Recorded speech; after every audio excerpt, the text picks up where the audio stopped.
Yes, people, and welcome back to another edition of Rivals with your boy Ashmatic on Spurs Kings TV.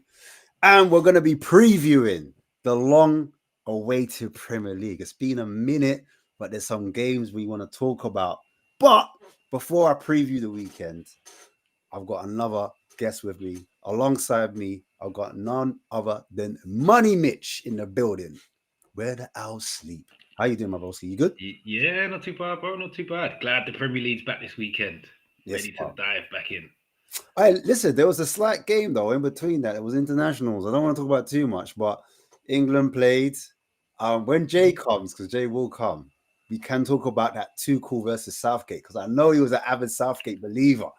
How are you feeling about England at the moment, bro? Like, are you impressed with Tuchel, or you're like not sure yet? Yeah, no, I was Southgate out for after Italy. As soon as Italy was done, I was like, he is not the guy. How are you trying to out Italy in the final, bro?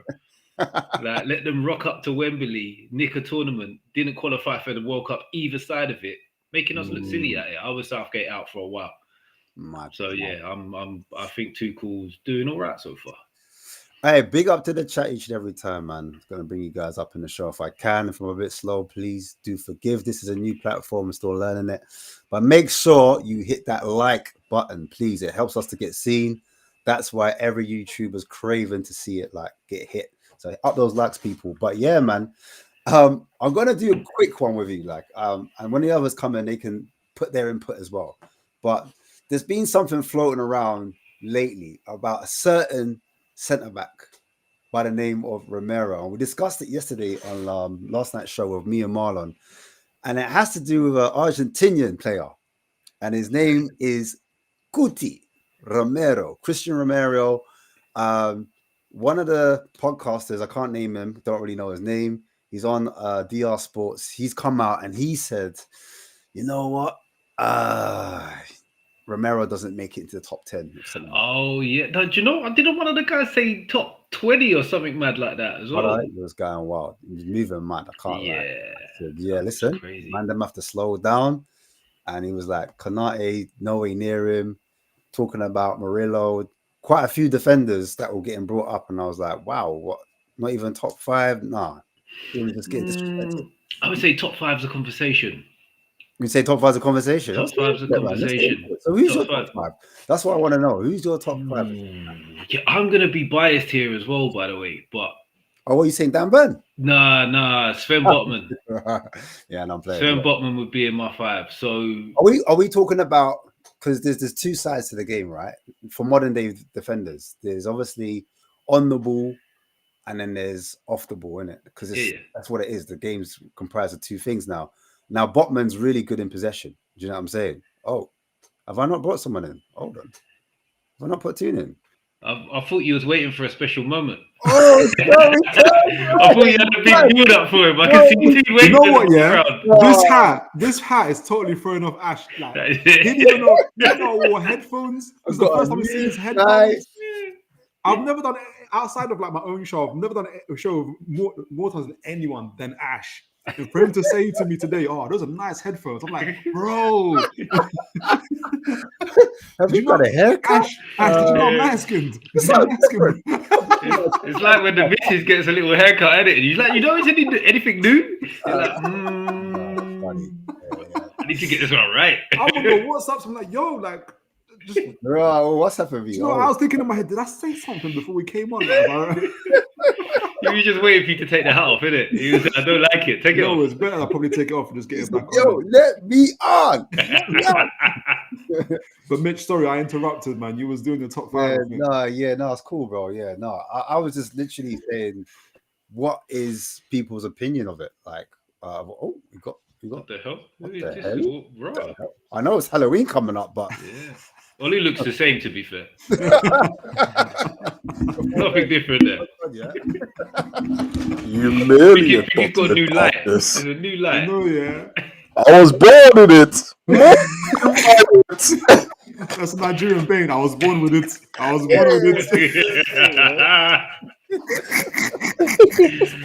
Man's born the Mrs. Master, yeah? You're not lying there as well. Ratty. Oh, right. Everyone's coming on now. Right, everybody's coming. Yes, thank you. You got man. Is that turtleneck, Ditchy? That what? Is that a turtleneck you're wearing? Is that a turtleneck? No. This is just a say. Okay. It's not quite that time of Man's coming in posh, you know what I'm saying? Ready for whatever talk, man. Yeah, man. Gave me like the big tree man for a second there. Let me get you guys up to speed, because obviously we're talking about and Cuti Romero, and it's a funny one because not everyone's a fan, and I'm saying, boom, does he get into the top 5 of the Premier League centre backs? And of all time or current? No. Current. Whoa there, buddy. You went slow down. Deji was ready. He was ready for it. He was ready for it. It was like, I know what Deji's let's on. do You this. hear me? I know what Deji's on. All right, listen. But Mitch was about to break down his top 5 centre backs because I wanted to know 5 centre backs. You know what I'm saying? So for me, Van Dijk, Yep. the 2 Arsenal Donnies. Yep. Then I'd have Botman, Gahey. Botman, Gahey. That'd be my 5. Interesting. Botman, Gahey. I know a lot of the people who aren't Newcastle fans and didn't watch Newcastle are Champions League season and haven't been watching us the last 4 or 5 games. Won't understand the Botman thing a little bit, but Botman is cold. Trust me on this. Yeah, Botman's cold. I think Lacroix is a shout. Oh yeah, Lacroix is a good. He's a solid defender for me. I think people like I get it from the Tottenham fans' perspective that they'll have him in the top 5, and I'm not going to argue against it because I don't watch Tottenham as much as you man do. But there's a lot of good centre backs in the league at the minute. Can I be real though? I feel look, and it might not be you, my bro, directly. I've been on a journey on this YouTube thing. Everybody has recently. Everybody's gone on. Sorry. So before you go, can I just say story? Go on. No. I'll quickly get to the point. But the journey that I've been on is I've been persuaded that winning things mean something. Like Kane. Kane ain't a world-class striker because he ain't won no trophy. That's what I was told, and people led me to believe. Now, this debate, I think it's almost disingenuous to say that he's only top 5. I think we're talking top 2. Given his CV, he's the only World Cup winner that you've named in this whole bunch. Yeah, World Cup winner, Copa America winner, Europa League winner. The brother's a winner. You get me? So really, if you want to talk, if you want to level on levels, he's a journeyman. He's won something, and these other brothers ain't won. So you have to say. So Deji, can I then say? Can I then say Mustafi's a GOAT then? You know what I'm saying?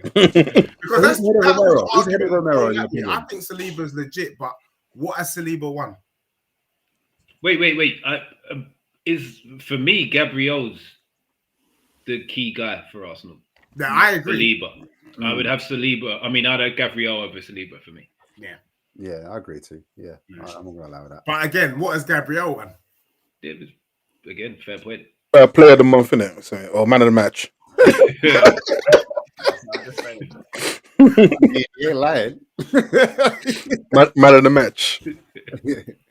Yeah. So, I mean, I was saying before, it depends on what you lot consider being a top defender.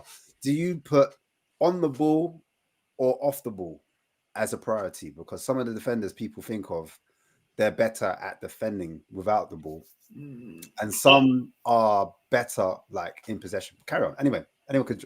Yeah, off the ball is the priority, but to be in this top 5 conversation, you've got to have it all. You've got to be able to do both. It can't just be one or the other. Like some of that video you're talking about where they're naming Murillo and Milinkovic.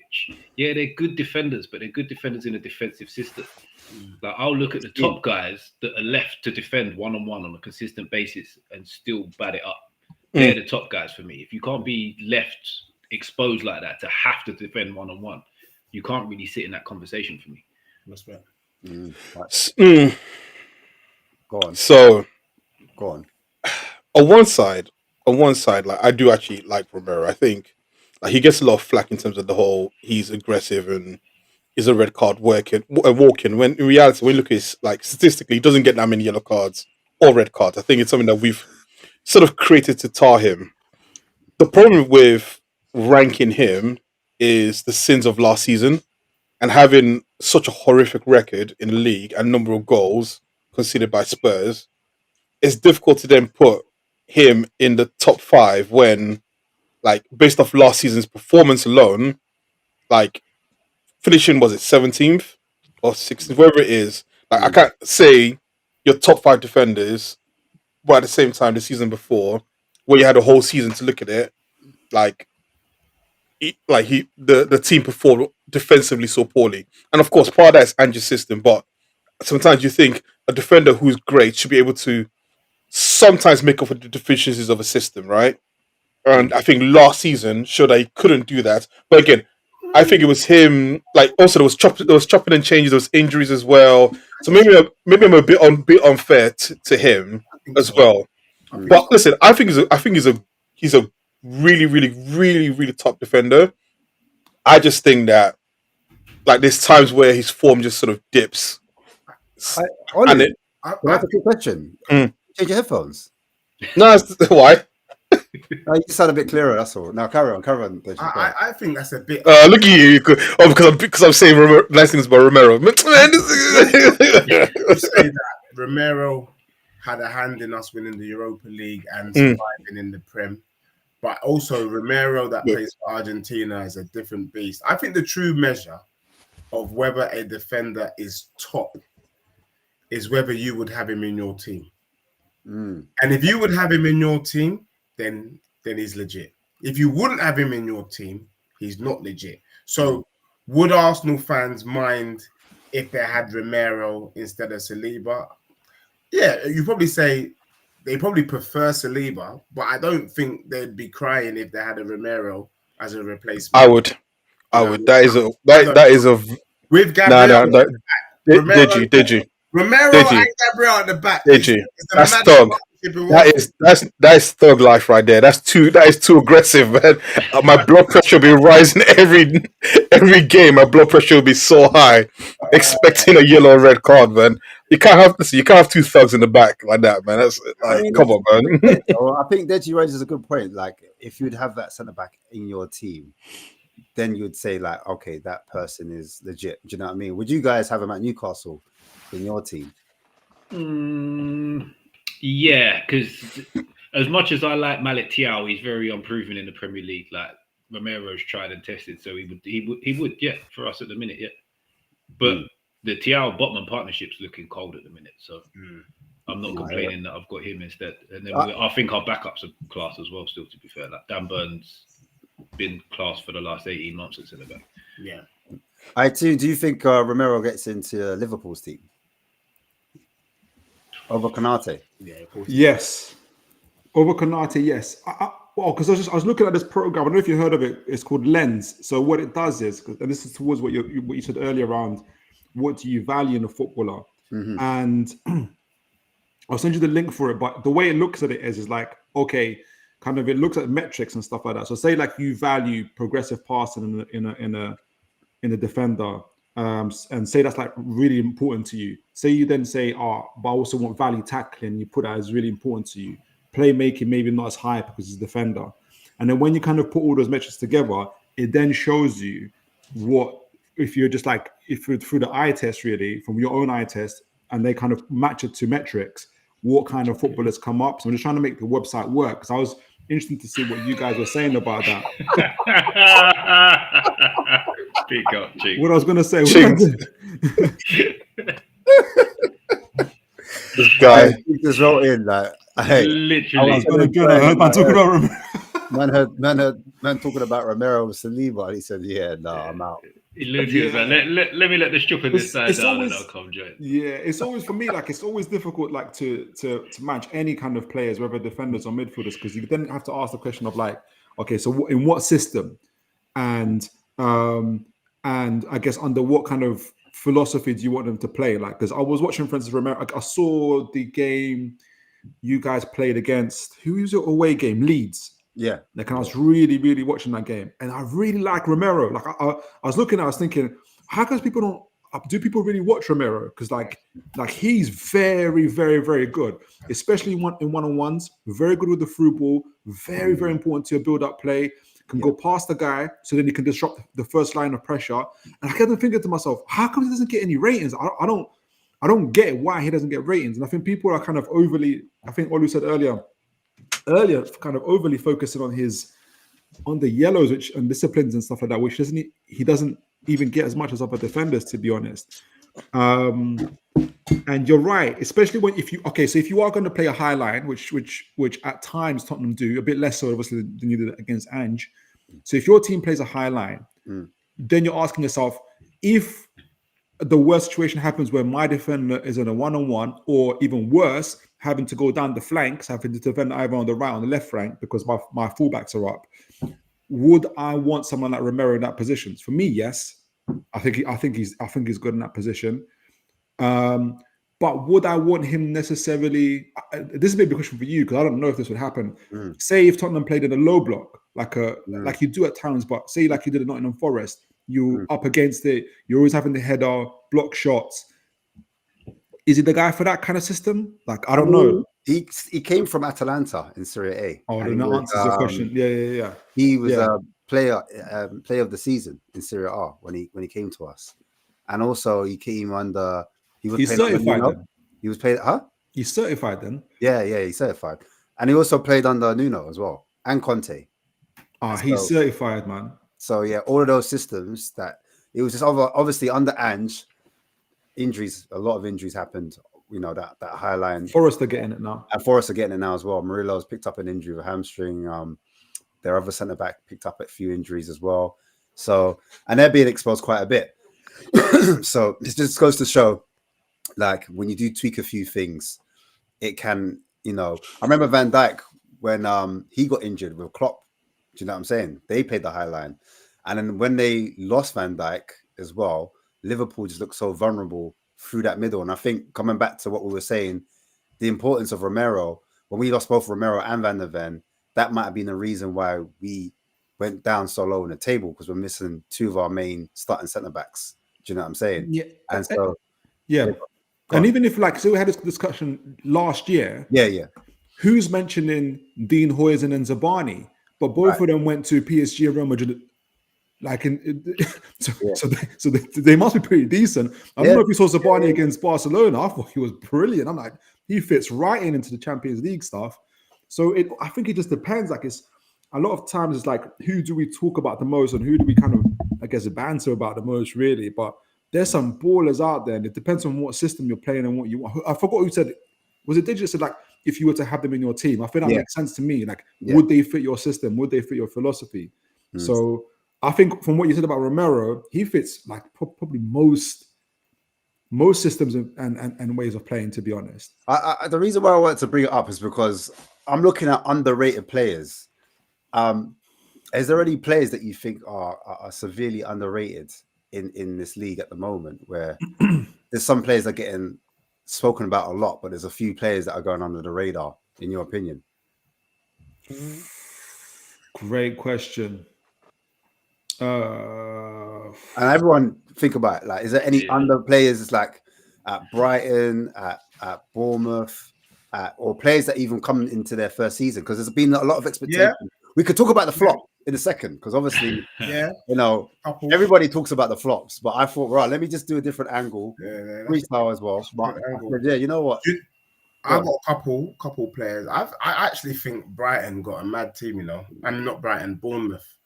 I think Bournemouth got some ballers there. And the way they moved to Spurs the other day, it was stutty.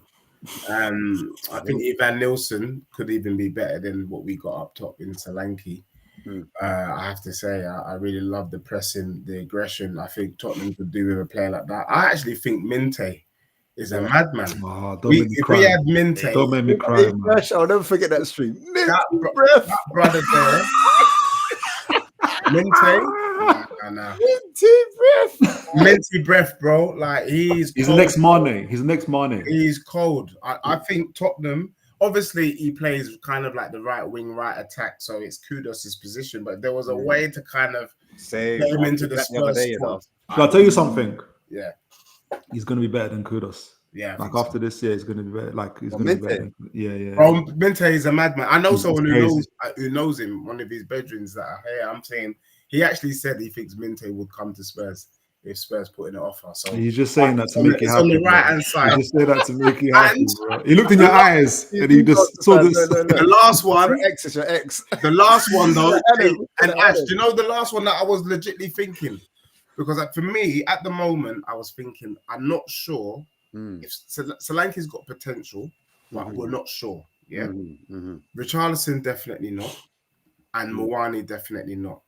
But the brother that I think Tottenham could do good to go and get is that Brentford striker. Oh, Thiago. That brother there. ratio is quite high at the moment. He's a bad man. The ratio is quite high at the moment compared to Why Haaland. do these people find these crazy ball? That's they what got the Tottenham system. kind of need up top. Someone like him who just gets his body about, just aggressive, wants to just bad man up.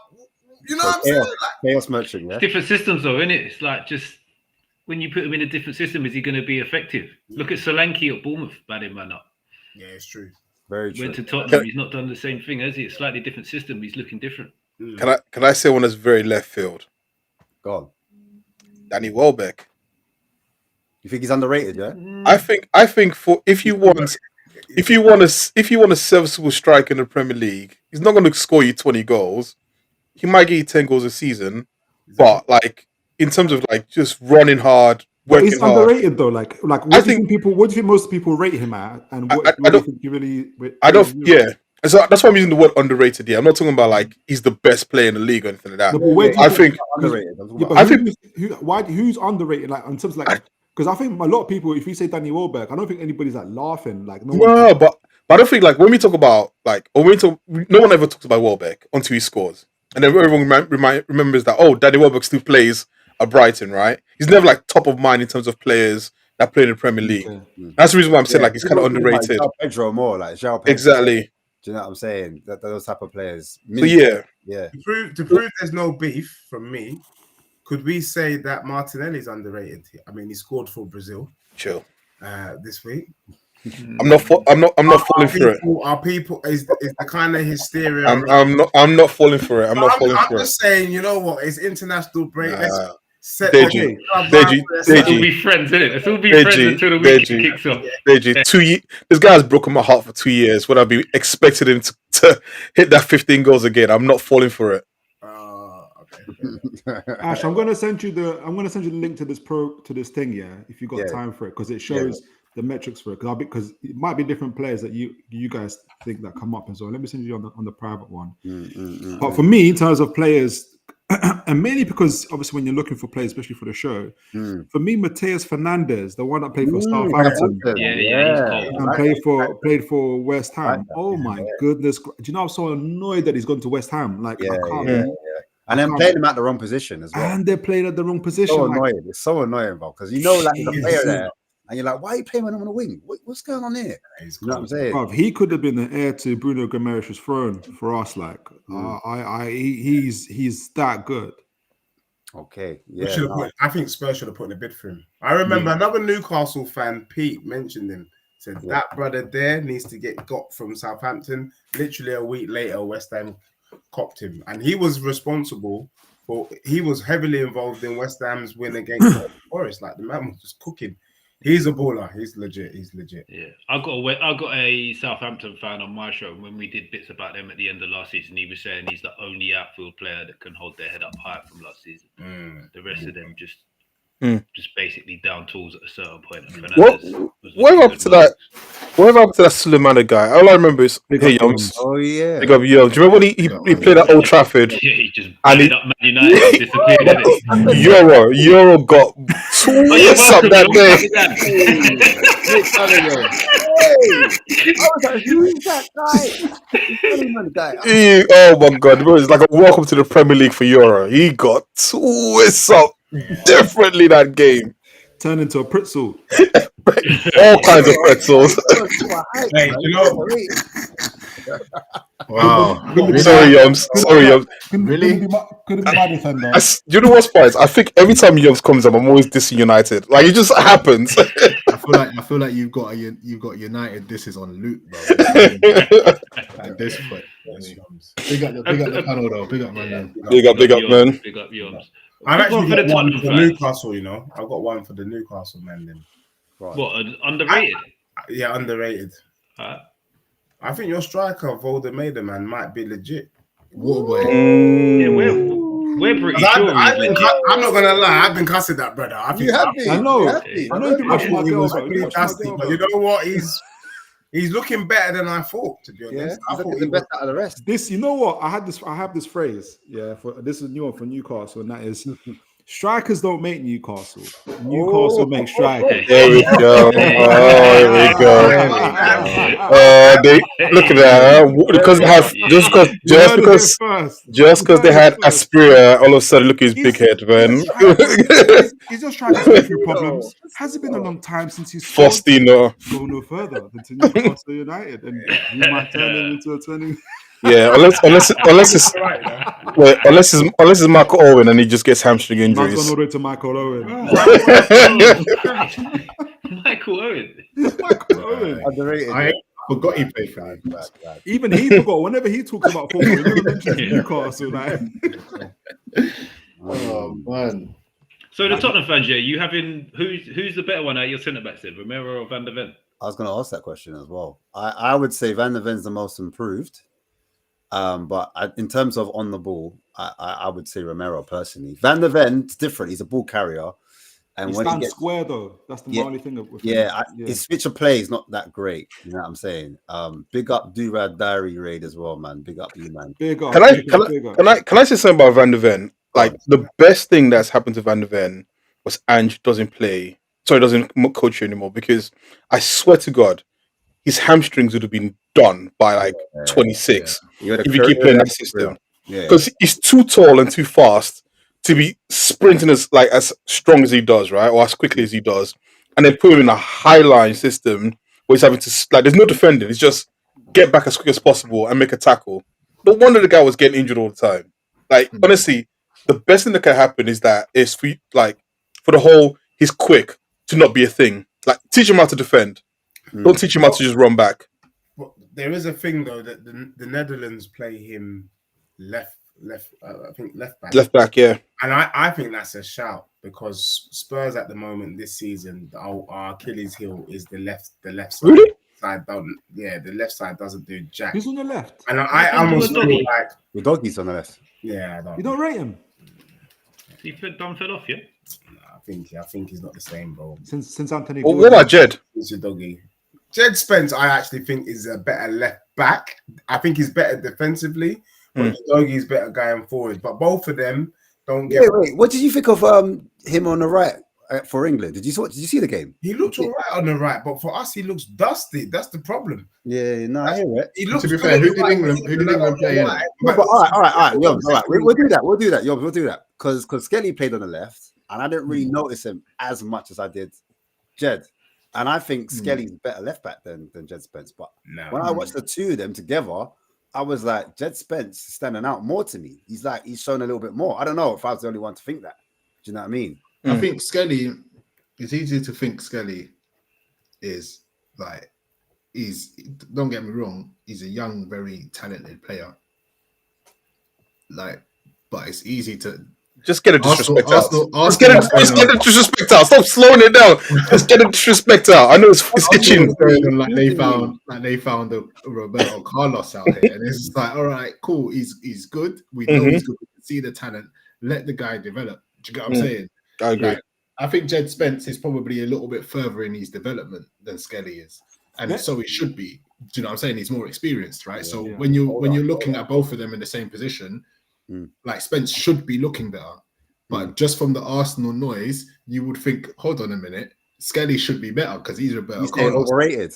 Is that what you're saying? Not saying he's I just think he's really hyped. He's really hyped. Do you get what I mean? We don't know what his potential is yet. We've seen him in a couple of games and he's looked good. Let's just keep it there. Do you know what I'm saying? I hear it. I think it was that game against Haaland when he Ollie's looking up my address right now. He's on his. I just want to ask Yums, how's the highly rated Aiden Heaven doing for you guys? Look, this ain't about us. You know what I'm saying? How about Chido Obi, the guys you guys were dancing on the streets when you signed them? Do you know what we're doing with those youth players? We're keeping them in youth squad. Okay. I'll stop hating. I'll stop hating. Now, do you know what? The thing about Skelly is this. I think since I think he's a rhythm player. He needs to be playing games. And since Calafiori started the season much better than anyone expected, he's just had to sit on the bench. And to be honest, he's 19. Yeah. Again, we have to. I agree with Yums. We have to pump the brakes sometimes in terms of elevating players to this crazy level. he had a good season last season. I think he's talented, but at the same time, he's got to work for his place. And if he can beat Calafiori, then he's clearly not a better player. And then you have to also ask the question: should he be starting for England if he's not starting for Arsenal? So let me quickly ask you guys, because I'm going to do this from this eye test thing right now, and I'll tell you what defenders come up. So just the quick metrics. So on a scale from I don't care to this is very important, just let me know quick. Ball winning or anticipation, like how important is it for you guys, for your defender, for your centre back to have that? Is it like is it important, top priority, in the middle, like nice to have? Top. Yeah, ball winning has got to be, that's your whole purpose, right? Okay, so top priority. Box defending, top priority, nice to have, important, I'd say. What does box defending mean? It depends on your system, innit? But can they defend within the box? Like, like essentially like last tackles, header in the way, set pieces, clearances. Yeah. Okay. Aaron Wan-Bissaka. He's underrated, yeah. What? He's the ultimate slide tackling. Yeah, he's the ultimate slide tackler. Bro. It's true. He's Dal Sim when it comes to slide tackling. Okay, from weird angles. so ball retention, top priority, bottom, important. Bottom, nice to have. Bottom. Listen, I'm old school. Just kick the ball out, don't man. Care. Just kick the ball out. Just have it, man. What's everyone saying? I need that in my team. I think that's important for build up. Like I need my centre backs to be. Man. Okay, important. Okay, long passing. Don't care. That's more my street. Yeah. You're just talking about kicking it long. Passing, kicking is the same to me, man. Does the ball go long? So what's the what shot in the middle? Are you guys in the middle? I'm saying important as well, bro. I need a play, man. I need a channel. Actually, you ain't asking for much, are you, bro? Okay, asking for much at all, bro. So what about ball winning? Obviously, it's top priority. Like you got to be able to win the ball, right? Yeah. All right. So aerial ability, top priority or important? Pieces, baby. I need that in my life. I need my defenders. So what? You got some high standards, bro. I need my defenders. What? You don't need defenders to? No, you do. All right. Progressive passing, top priority. Nice to have, important. Nice to have. Don't even. I want to hear what these men got to say. Progressive passing. So from going forward, essentially. Just put it low, man. Like I said, just hoof it, man. I don't care. Okay, so I'll put it as optional. And the final one, deep build-up involvement. So it's from the build-up essentially. Top priority, important, nice to have. What like? Nice to have. Someone not to say anything. I was trying to be diplomatic as well. And should I limit this to centre backs, or should I do centre backs and left back and full back? I'll leave it to centre backs because that's what you did. Centre backs. I just did one on just from my screen, and what's come out is wild. Did you do it? Yeah. Let me see. This is what I got. Yeah, I like Senesi, bro. Senesi's a player I like. We'll carry on. Nice. All right. So it's just jingling about. It's gonna. Couldn't say something like Harry Maguire. I can't wait, bro. I can't wait to see this. Hey. Hold on. Why is it saying no recommendations? No recommendations found. Bro. See, this is what happens. Never played Football Manager when you want to try and hype up there. Ash wants everything. Ash, bro. Sorry. Ash was making his player on FIFA 96 then. 99 or Euro 96, but yeah, FIFA 96. Let me just play. Let me see. Now, Mitch, what was the player you got? The highest ranked Premier League player from what I've put is Joe Gomez. Jesus Christ. Wow. And then next is Christian Romero. So Joe Gomez comes 4th, Romero's 8th. Damn. And then who's the next one? William Saliba's 19th. You know what's like? I like Lacroix from Palace. I think he's got a lot of trouble though, man. Like I like him, man. I think he's gonna develop into a good centre back. Let's see how he is without Gahey. Let's see if he's all that without Gahey. That's my main thing about him. I feel like he's a bit. Did you see the penalty that he gave away? No, I missed it. That. Who did they play? Everton.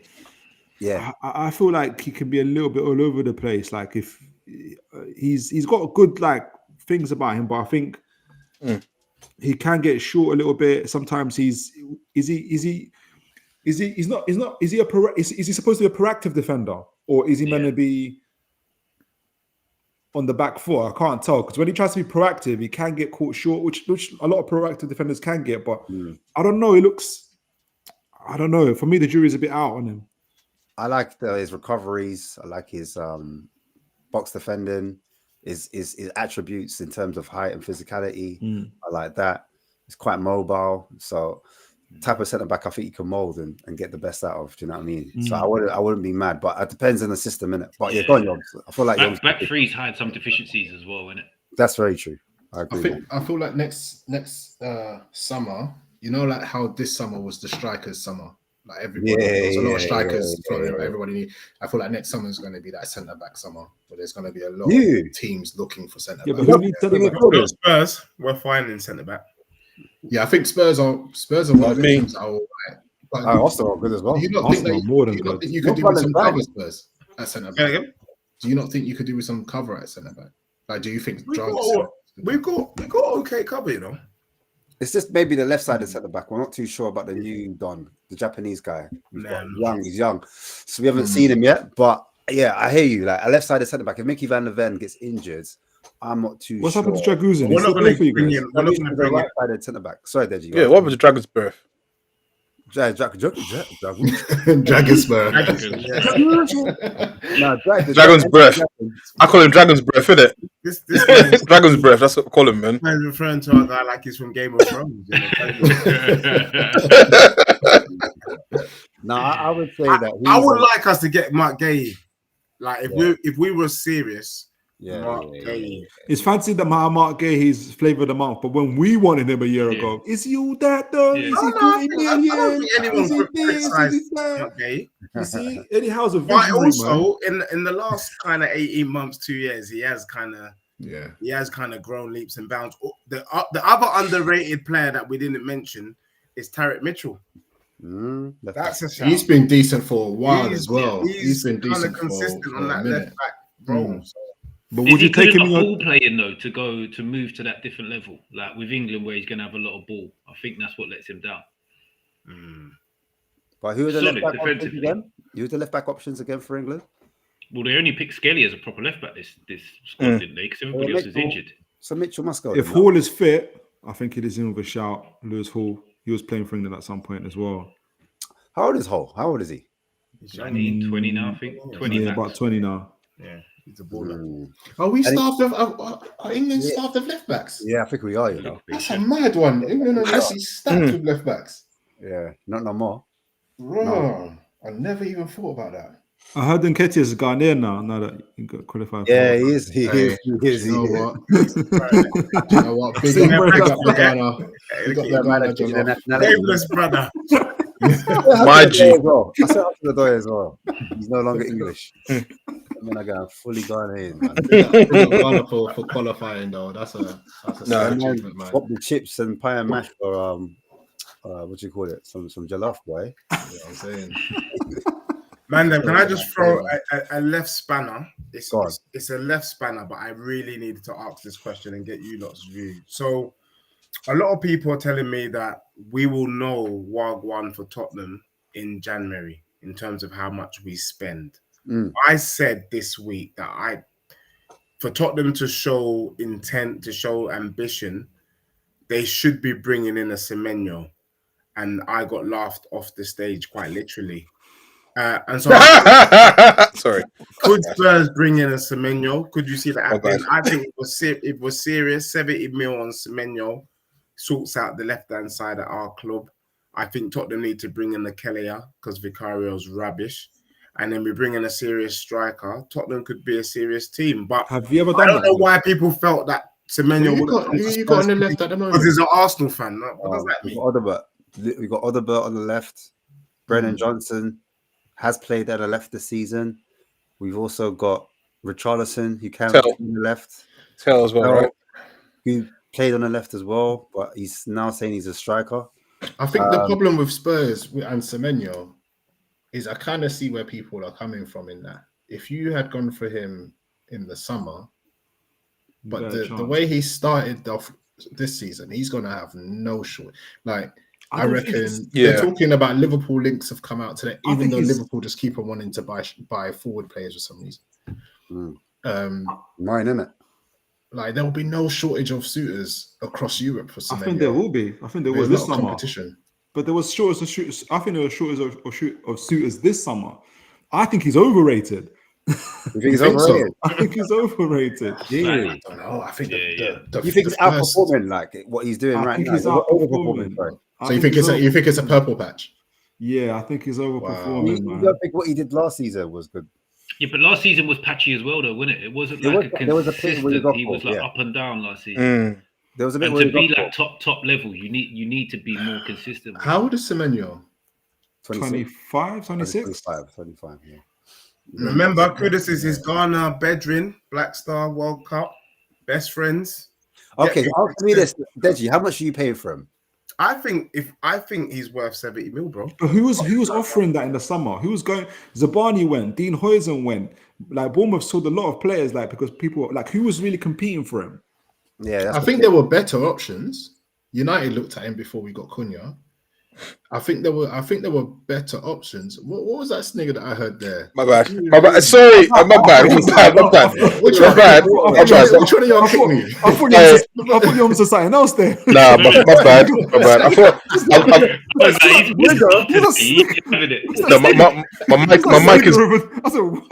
my mic is actually really good this week, so I didn't realize got caught in the. My bad. Harsh.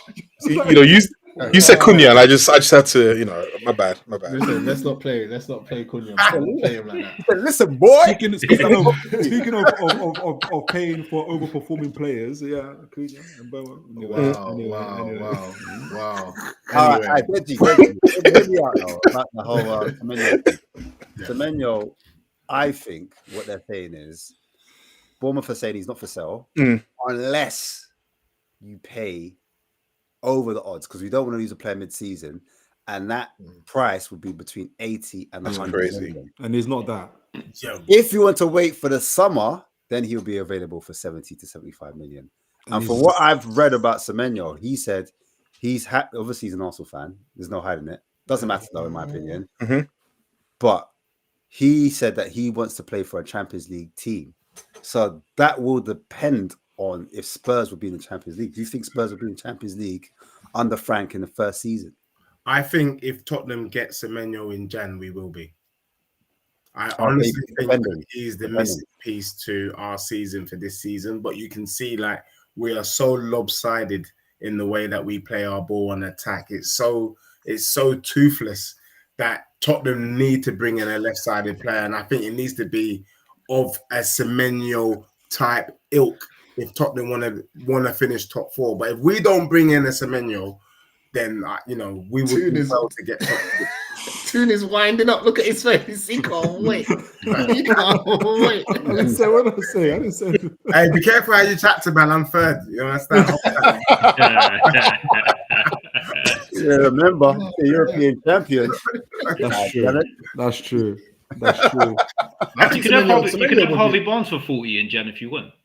Listen, I'll take Harvey Barnes. I'll take it. He's a bad man. Listen, how about this? I'll give you Kulusevski. Done. Some Gordon. Done. No, what? Hold on. Say it again.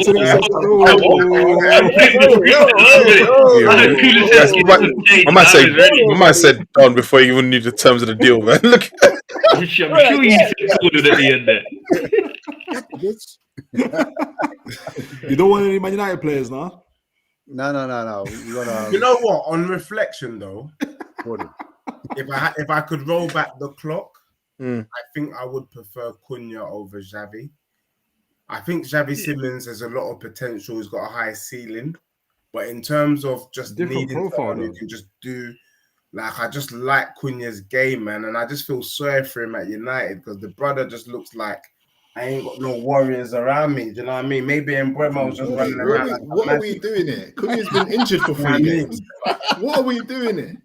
That's how I 3 games. So what are we actually doing here? He sold his soul for and he looked good. He sold his soul to the devil quite literally, bro.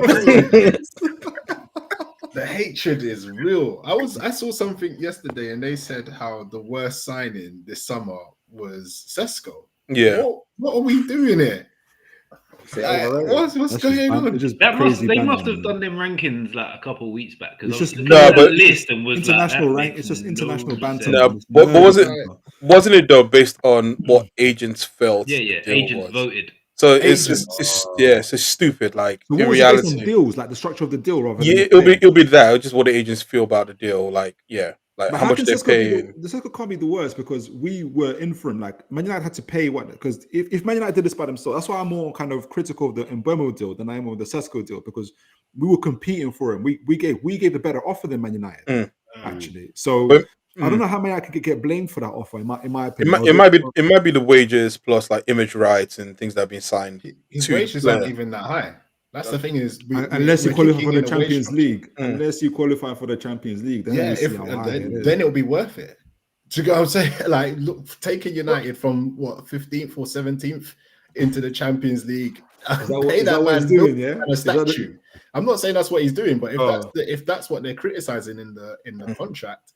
Then, like, what are we doing here? Like, I think they must be beefing Man United. I think agents must be beefing Man United. Like, we didn't pay them what they're used to us paying them. That's what it was. No, you did. Does Mbeumo more at Newcastle than he does at United? Say again? Does Mbeumo score more at Newcastle than he does at Man United? I would say yes. Or not? Most players score more at Newcastle than they do at Man United. At this stage, like, it's just the truth, like, in terms of how we play and what we do. It's actually a simple test. Like, just look at the goal differences of both teams and then answer the question. I mean, who's more likely to get the higher goals? Is it Man United or is it Newcastle? Do you agree with that? Or was that? We scored about a similar amount of goals last season. I'll repeat. Let me just double check that. I might go mad. I might be going mad. Newcastle will score more goals than United this year, I think. Whether or not Mbeumo scores more at United than he would at, I don't know. Oh my god, Man United has scored more than Newcastle this season. Oh my bad. Oh, what, this season? This season, yeah, cool. He didn't like that. Look. Oh my god, my bad. I mean, but this is you know what? But the thing is, Olu, it's okay because you're drinking the Kool-Aid. You're drinking the United hate Kool-Aid, and bro, you still last year. Wait. No. I don't want. Now that I got you there, Olu. Now that I got you there, last year Newcastle scored 68 goals, one less than big old Arsenal, right? Let's just put that in context. We had. Listen, wait. You had Isak. You had Isak. No. Isak who was trying to sabotage the Champions League. Yes, well, you had Isak up front. We had Merino. I mean, have some shame. Have some shame. Man United scored 44 goals. We scored 20 plus goals more than them. And you're here telling me, oh yeah, I think so. I think we might score a bit more goals. Have some shame. We had Merino up front. Who's got more goals this season, Mourinho or Isak? Ooh. Who's got more goals? Who's got more goals? How many goals has Gyökeres got? Has Gyökeres scored against any top 6 team? Has he scored in the Champions League? Has he scored in the Champions League? Did he score internationally? Did he score against Kosovo? Has he scored internationally against Kosovo? Ollie's still thinking about question number 1. He's used his phone, a friend. He's used his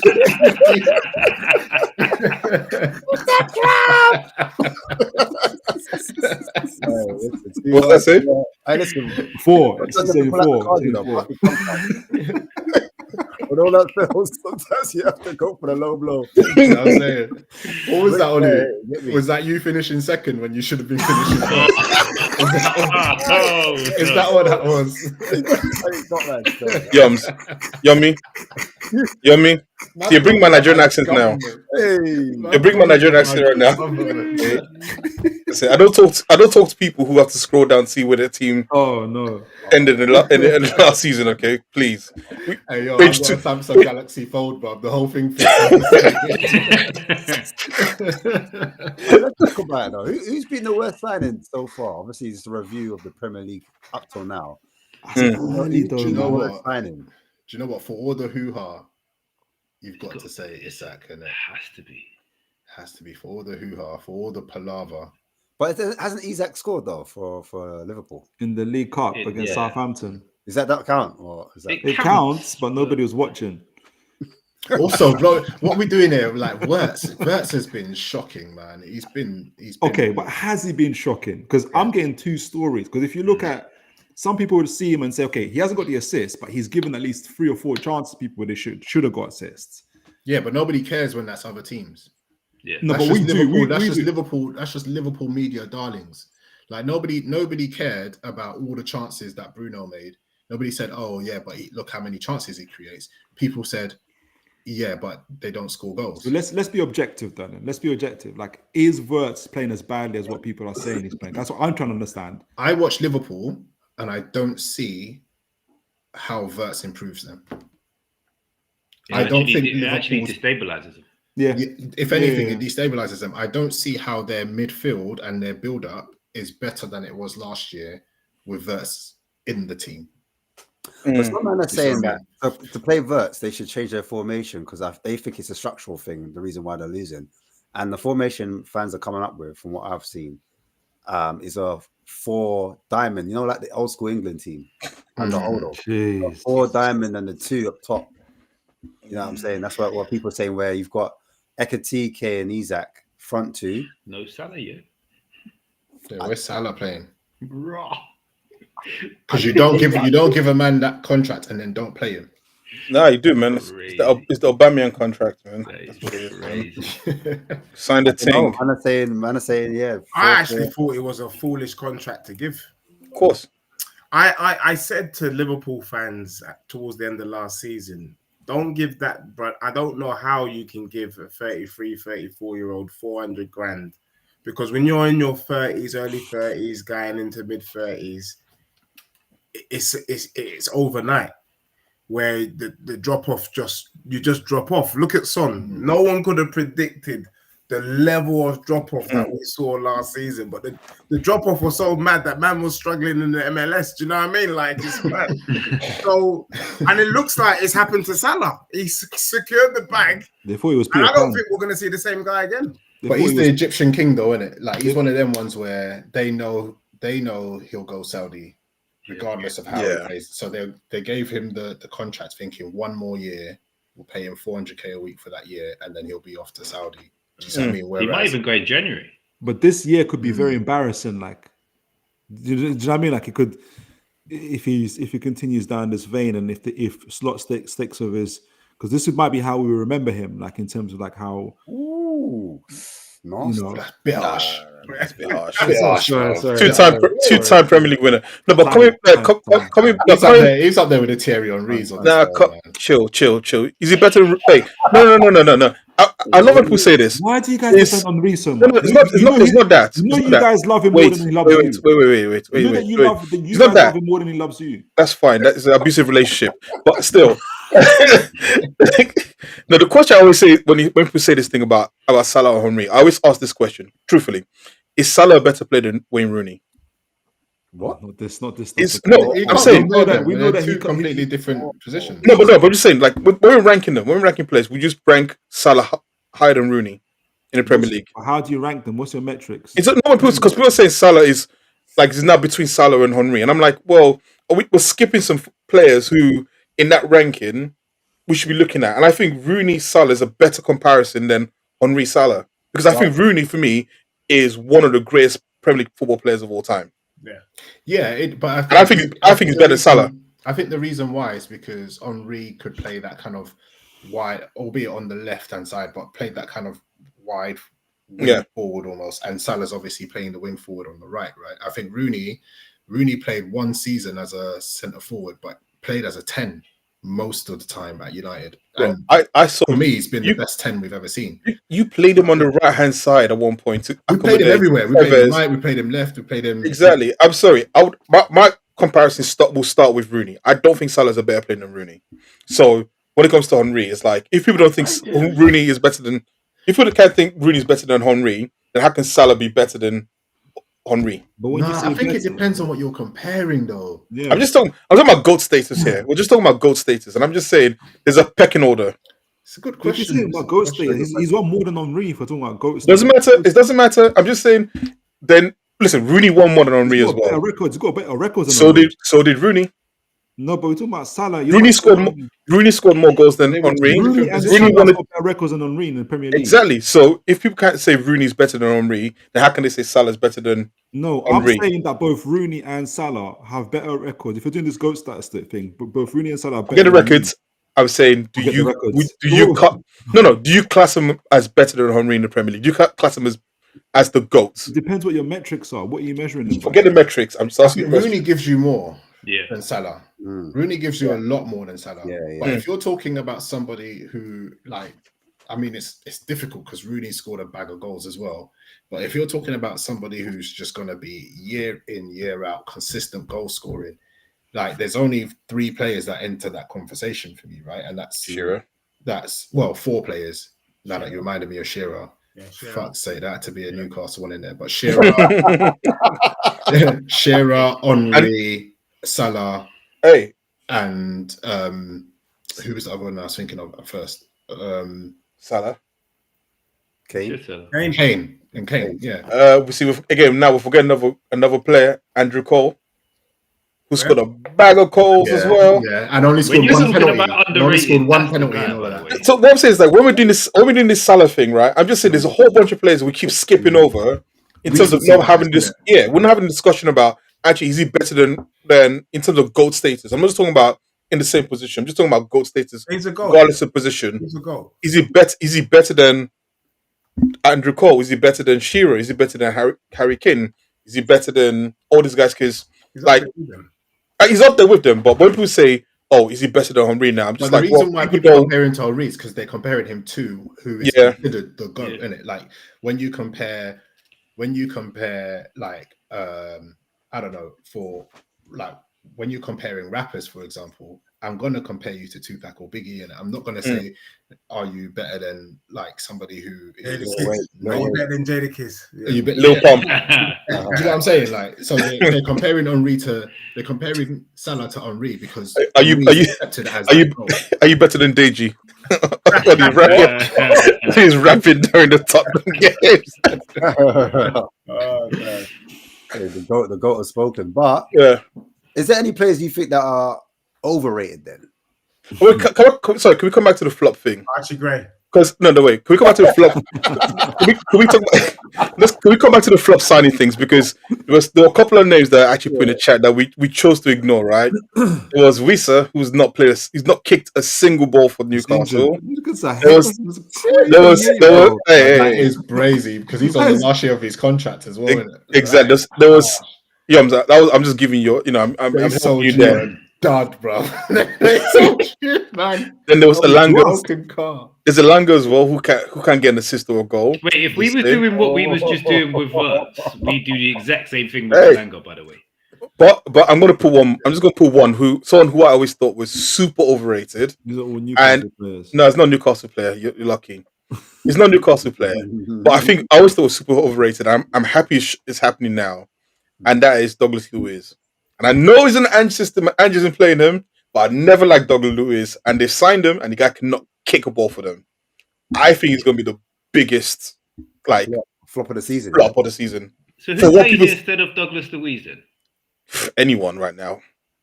They don't play him. What? Sorry. So who is it? Whose spot would he take if he was trying to get into the team? You say Yates, maybe. I don't know. Oh yeah, if it's Yates, then yeah. If you're saying Anderson, then you can kind of get it. If it's Ryan Yates, then boy. Yeah, Ryan Yates. You've got. I've even seen Morgan Gibbs White out wide. I don't know what Ange's crazy. Crazy. Free Morgan. Free Morgan Gibbs White, man. Free Morgan. Oh man, that's crazy.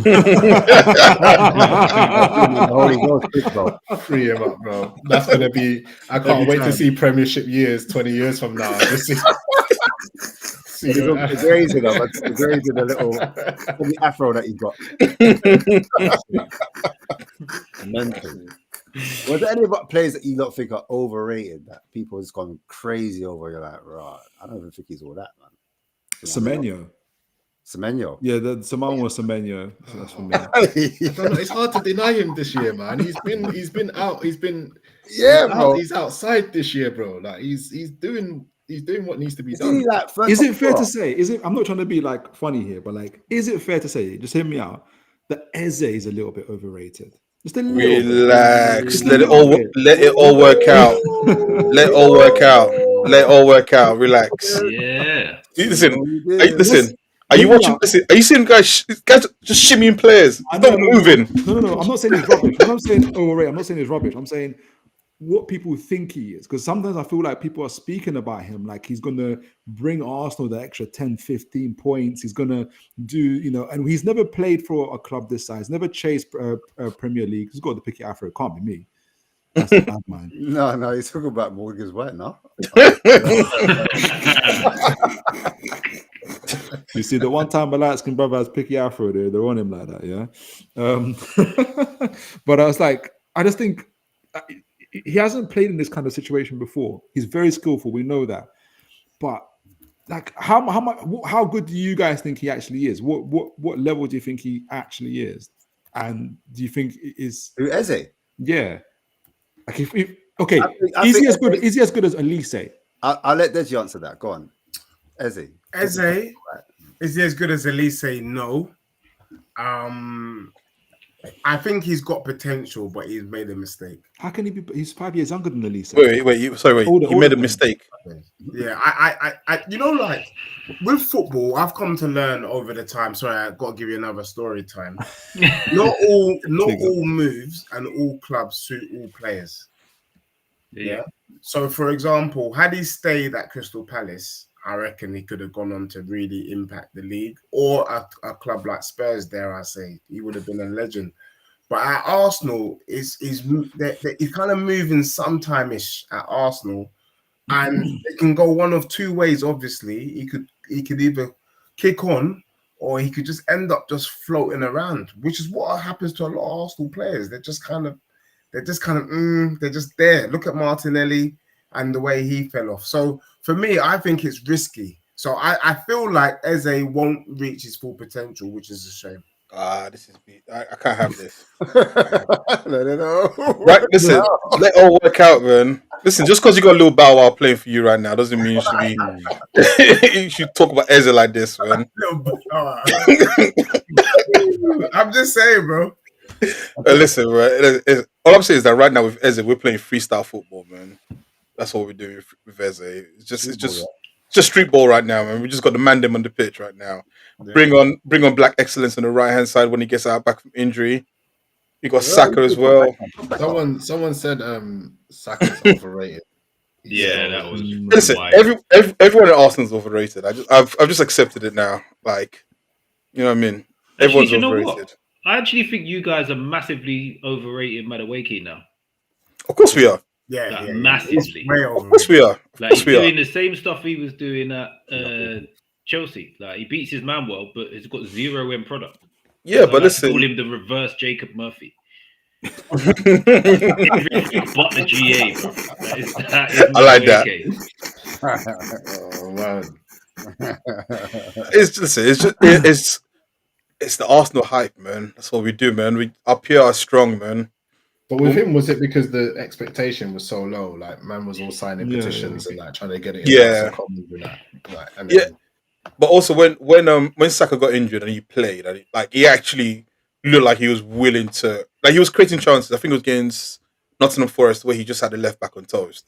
I think that from Arsenal fan, it was just like, okay, at least if Saka's out, we've still got someone who's serviceable on that side. Even though last season actually, what's his name, played well. Wanieri played well at times, but he's not a right winger. No, it's not. Yeah. He himself says, "I can do a job. But I'm an 8. I'm a midfielder." Yeah, but listen, man. Arsenal PR is strong, man. We'll continue to hype our dead players, and there's nothing you guys can do about it. Outside of Arsenal, though, is there anyone else you guys? Konate. Oh wow! He comes up in top 5, top 10 conversations. I don't see it in this guy at all. Konate, you don't think he's a beast? No, I think he needs way too much support from the other centre back for him to be good. Mr. M saying, Ash, what's your thoughts on our left wing back? So I think the doggies are like, I disagree with Deji. I think I like your doggy personally. I just think it's just a matter of time before the output comes, because I think he's putting the balls in the dangerous areas.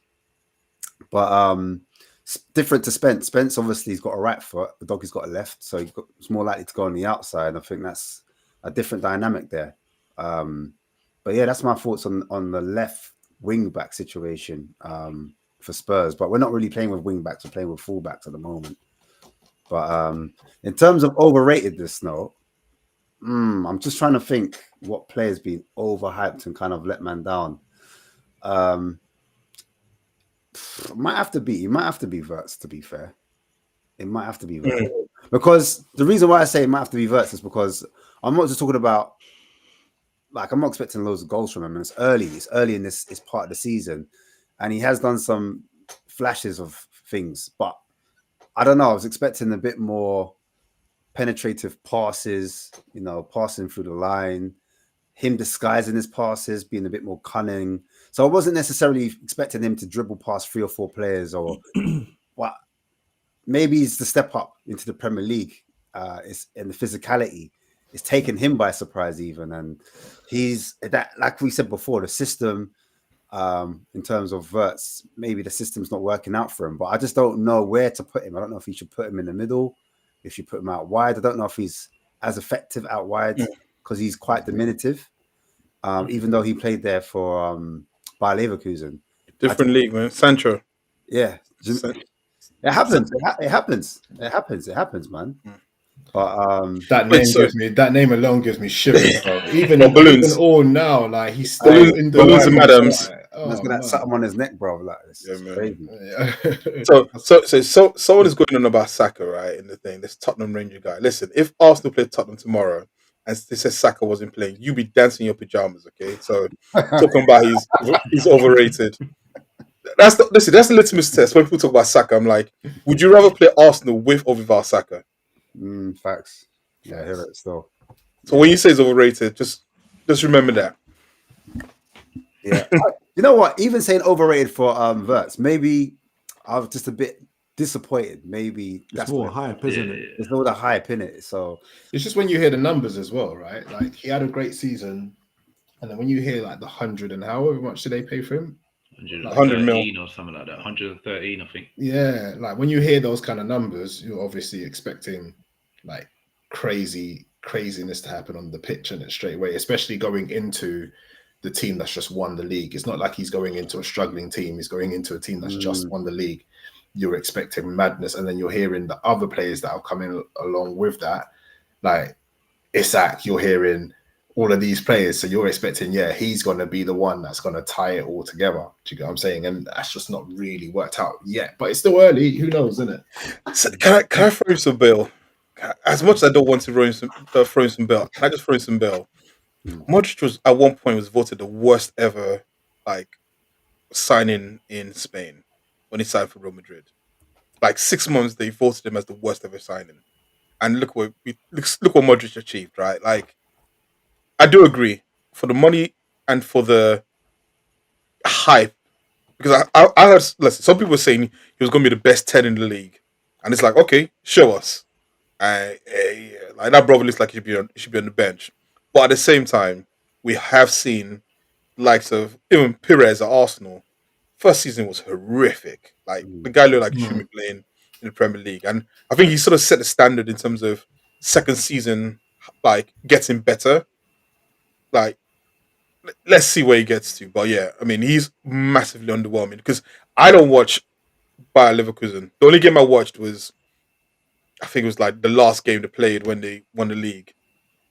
And if people are hyping him up to be this player and he doesn't show it, and it's not even just the fact that he's not scoring or assisting, it's the fact that he's not controlling games. If you're not going to score or assist, you could at least control games. And I think the worst one was when they played Burnley, and I was like, this is not even a team that is trying to like be aggressive. They're just sitting back. So you've got all the time in the world to dictate play, and he just didn't look like he was up to it. That was weird. Yeah. Well, can I ask? I'm going to change it real quick, but we can get back to this topic again. I want to know who's the best young player, because someone in my comments is asking about a young player that we've got in our academy. And obviously, you always get the academy players that come up and show a lot of promise. Like you've got, Cheetos, and even when Sorry. Oh heavens. Heaven's Always, sake. For heaven's I sake. feel like, why always me, man? Dang. No, listen. You've got a lot of young talent out there. And you've got your Manos as well that's come out through the ranks. And we've got a player called Barnett, like Luca Williams Barnett. And it's a bit like when Mikey Moore burst on the scene, there was a lot of hype about him as well. This kid, at the moment, some men are saying like he kind of reminds them of Cole Palmer a little bit, but he's a little bit without the passing. So he's got a lot of flair, he can carry the ball, and he can finish. He's a really good finisher. But the reason why I said in the comments that I'm taking my time with him is because I've seen so many youngsters come through, and when it comes to the step up, it's like, where was that magic that I saw before? Do you know what I mean? So I don't always get drawn out into that kind of state. I like to take my time and wait to see them to manifest. At the moment, it's looking good. I can't lie. He's showing a lot of signs. Even before, like, there was a lot of hype on him. I remember watching, I subscribed to something called Young Ballers, innit? Young Ballers and Up and Coming Ballers as well. So there's two different ones. Rising Ballers. And they had them out from ages ago. I was watching this kid. I was thinking, raw, how come no one in the Spurs community is talking about this kid? This kid looks crazy. Do you know what I mean?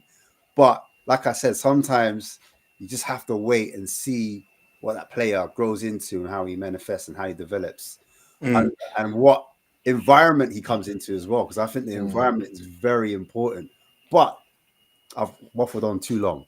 Best young player. Who's it so far? In the Prem. What age is a young player? Like, what age are you looking at? Under 20? Yeah, under 21. I'd say under 21. I'm going Rio either way, by the way. Wait, under 21? Young player. Because then the reason why I asked that is because the Golden Boys come up, innit? I don't know if you've not seen that, the Golden Boy. Yeah, under 21. But I'm going to talk to Prem. Let's talk about Prem first, and then I'll bring up the Golden Boy. Under 21. I mean, just because he played a whole bunch of minutes last season, I'm going to say Wanyeri. Okay. Just because, like, yeah, I've seen more games of him than any other of the younger players that I could think of. Anyone else?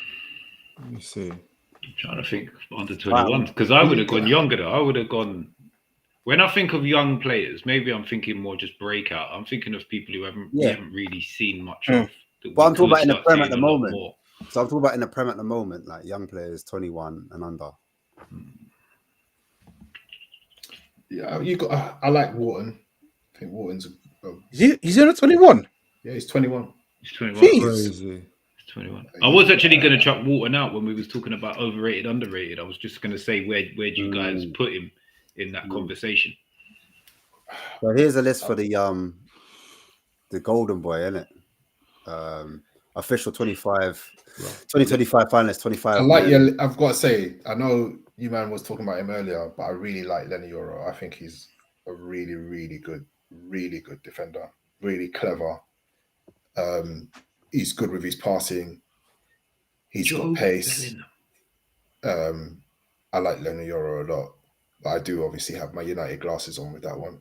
I hear it. And so, like, out of the Premier League players here in this list, you do have Lenny Yoro. He's one of them. The next player I can see is Ethan Wanyeri. You've got Nick O'Reilly. Wow, that's the one. Yeah. Archie Gray. You've got, let's go a bit of silence there. What's going on? Archie Gray, guys. You've got Job Bellingham. Yeah. That PR is strong, boy. That's about crazy. Dortmund, though. How That's is about he in Dortmund, though. That's about Dortmund. Oh yeah, sorry, he's not Prem. Sorry, you're right. Yeah. He's at Dortmund. He's not here yet. I'm a bit ahead of myself because he was at the Championship. So, but that was last season. And that's what they're counting. Okay, yeah. Well, no, you're right. It's not Prem. Then you've got obviously Estavo. He's cold. Not seen a lot of him, but he's cold from what I have seen of him. And then the last one's Lucas Bergvall. So out of those players I've just mentioned, who would you say like is the best young Prem player? Out of them ones you've mentioned, I'm going Nico O'Reilly. For a player that seems to be playing out of position and starting for Man City at like left wing back when really you should be playing in the middle or in a 10. I think he's going to be cold. Where is his best position, would you say? He's a central, like he's more of a central midfielder. He's actually more of a 10 than anything, but I reckon he'll end up being more 8.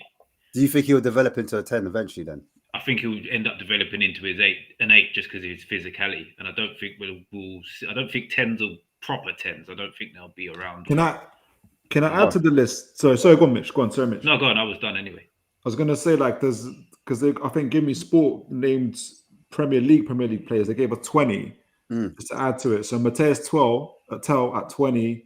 Nah. Kosanov at 19. Abdulkadir Kosanov is 19th. Lavia at 18th. Oh, okay. Lavia is just a theory at this point. Let's not even put him in any list. It's a theory. Sorry, just saying. Andre Santos, 17. He's 17th. They've got Yankuba Minte, 16th. Joe Hatto at Chelsea. No, he is a theory at the moment, but he's a decent theory. 16th. Make believe, innit? Oh, I missed 15th. Who's 15th? Oh no, he is 15th. Sorry, 14th is Bergvall. 13th, Archie Gray.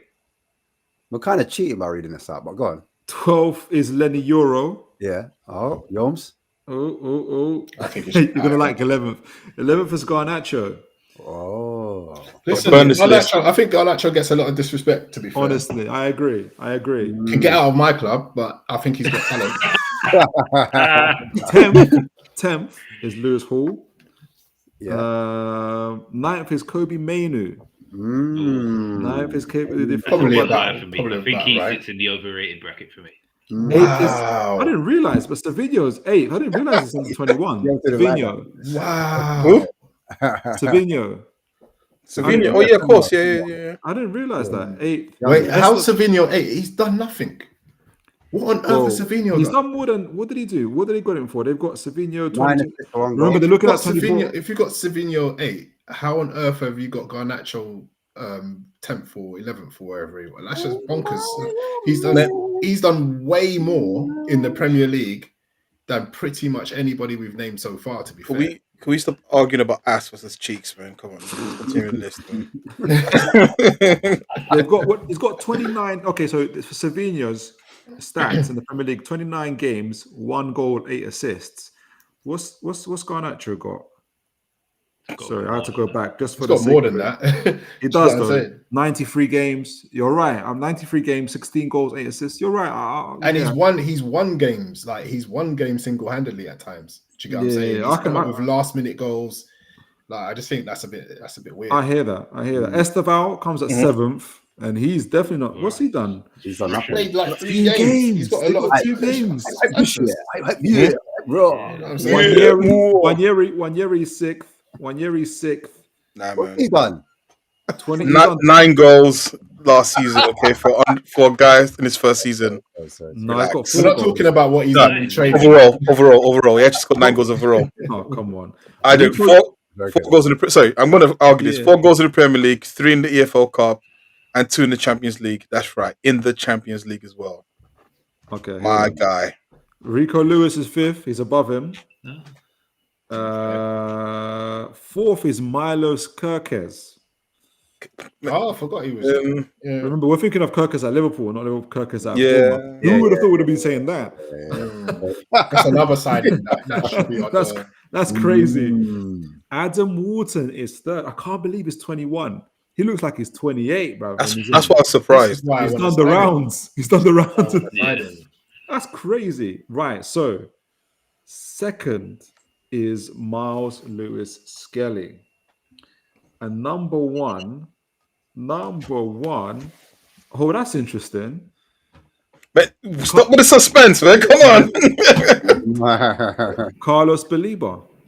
Better believe it. I wouldn't be surprised at that because he had an insane season last year, but this year I'm actually kind of worried. Like, no, I think ever since he's been linked to your club, his performance has gone down. I'll be honest with you.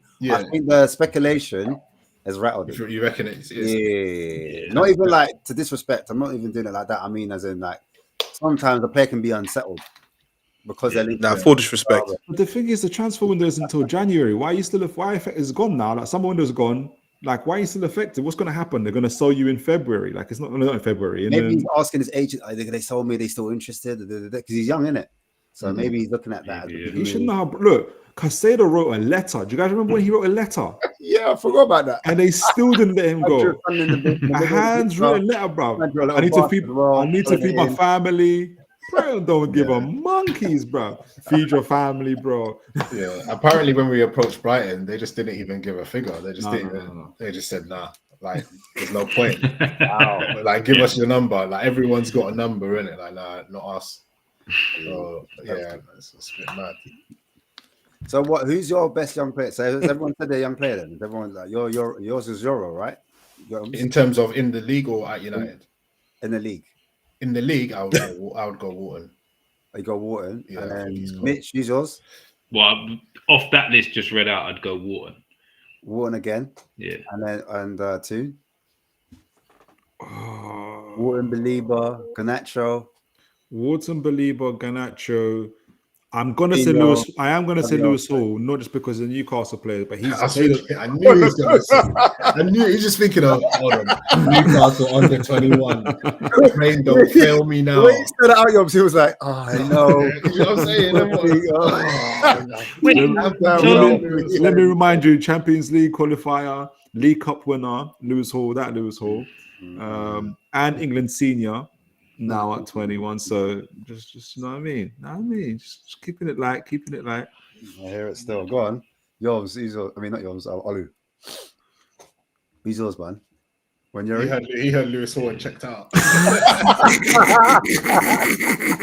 He's so dumb. To be fair, weren't Skelly second on that list?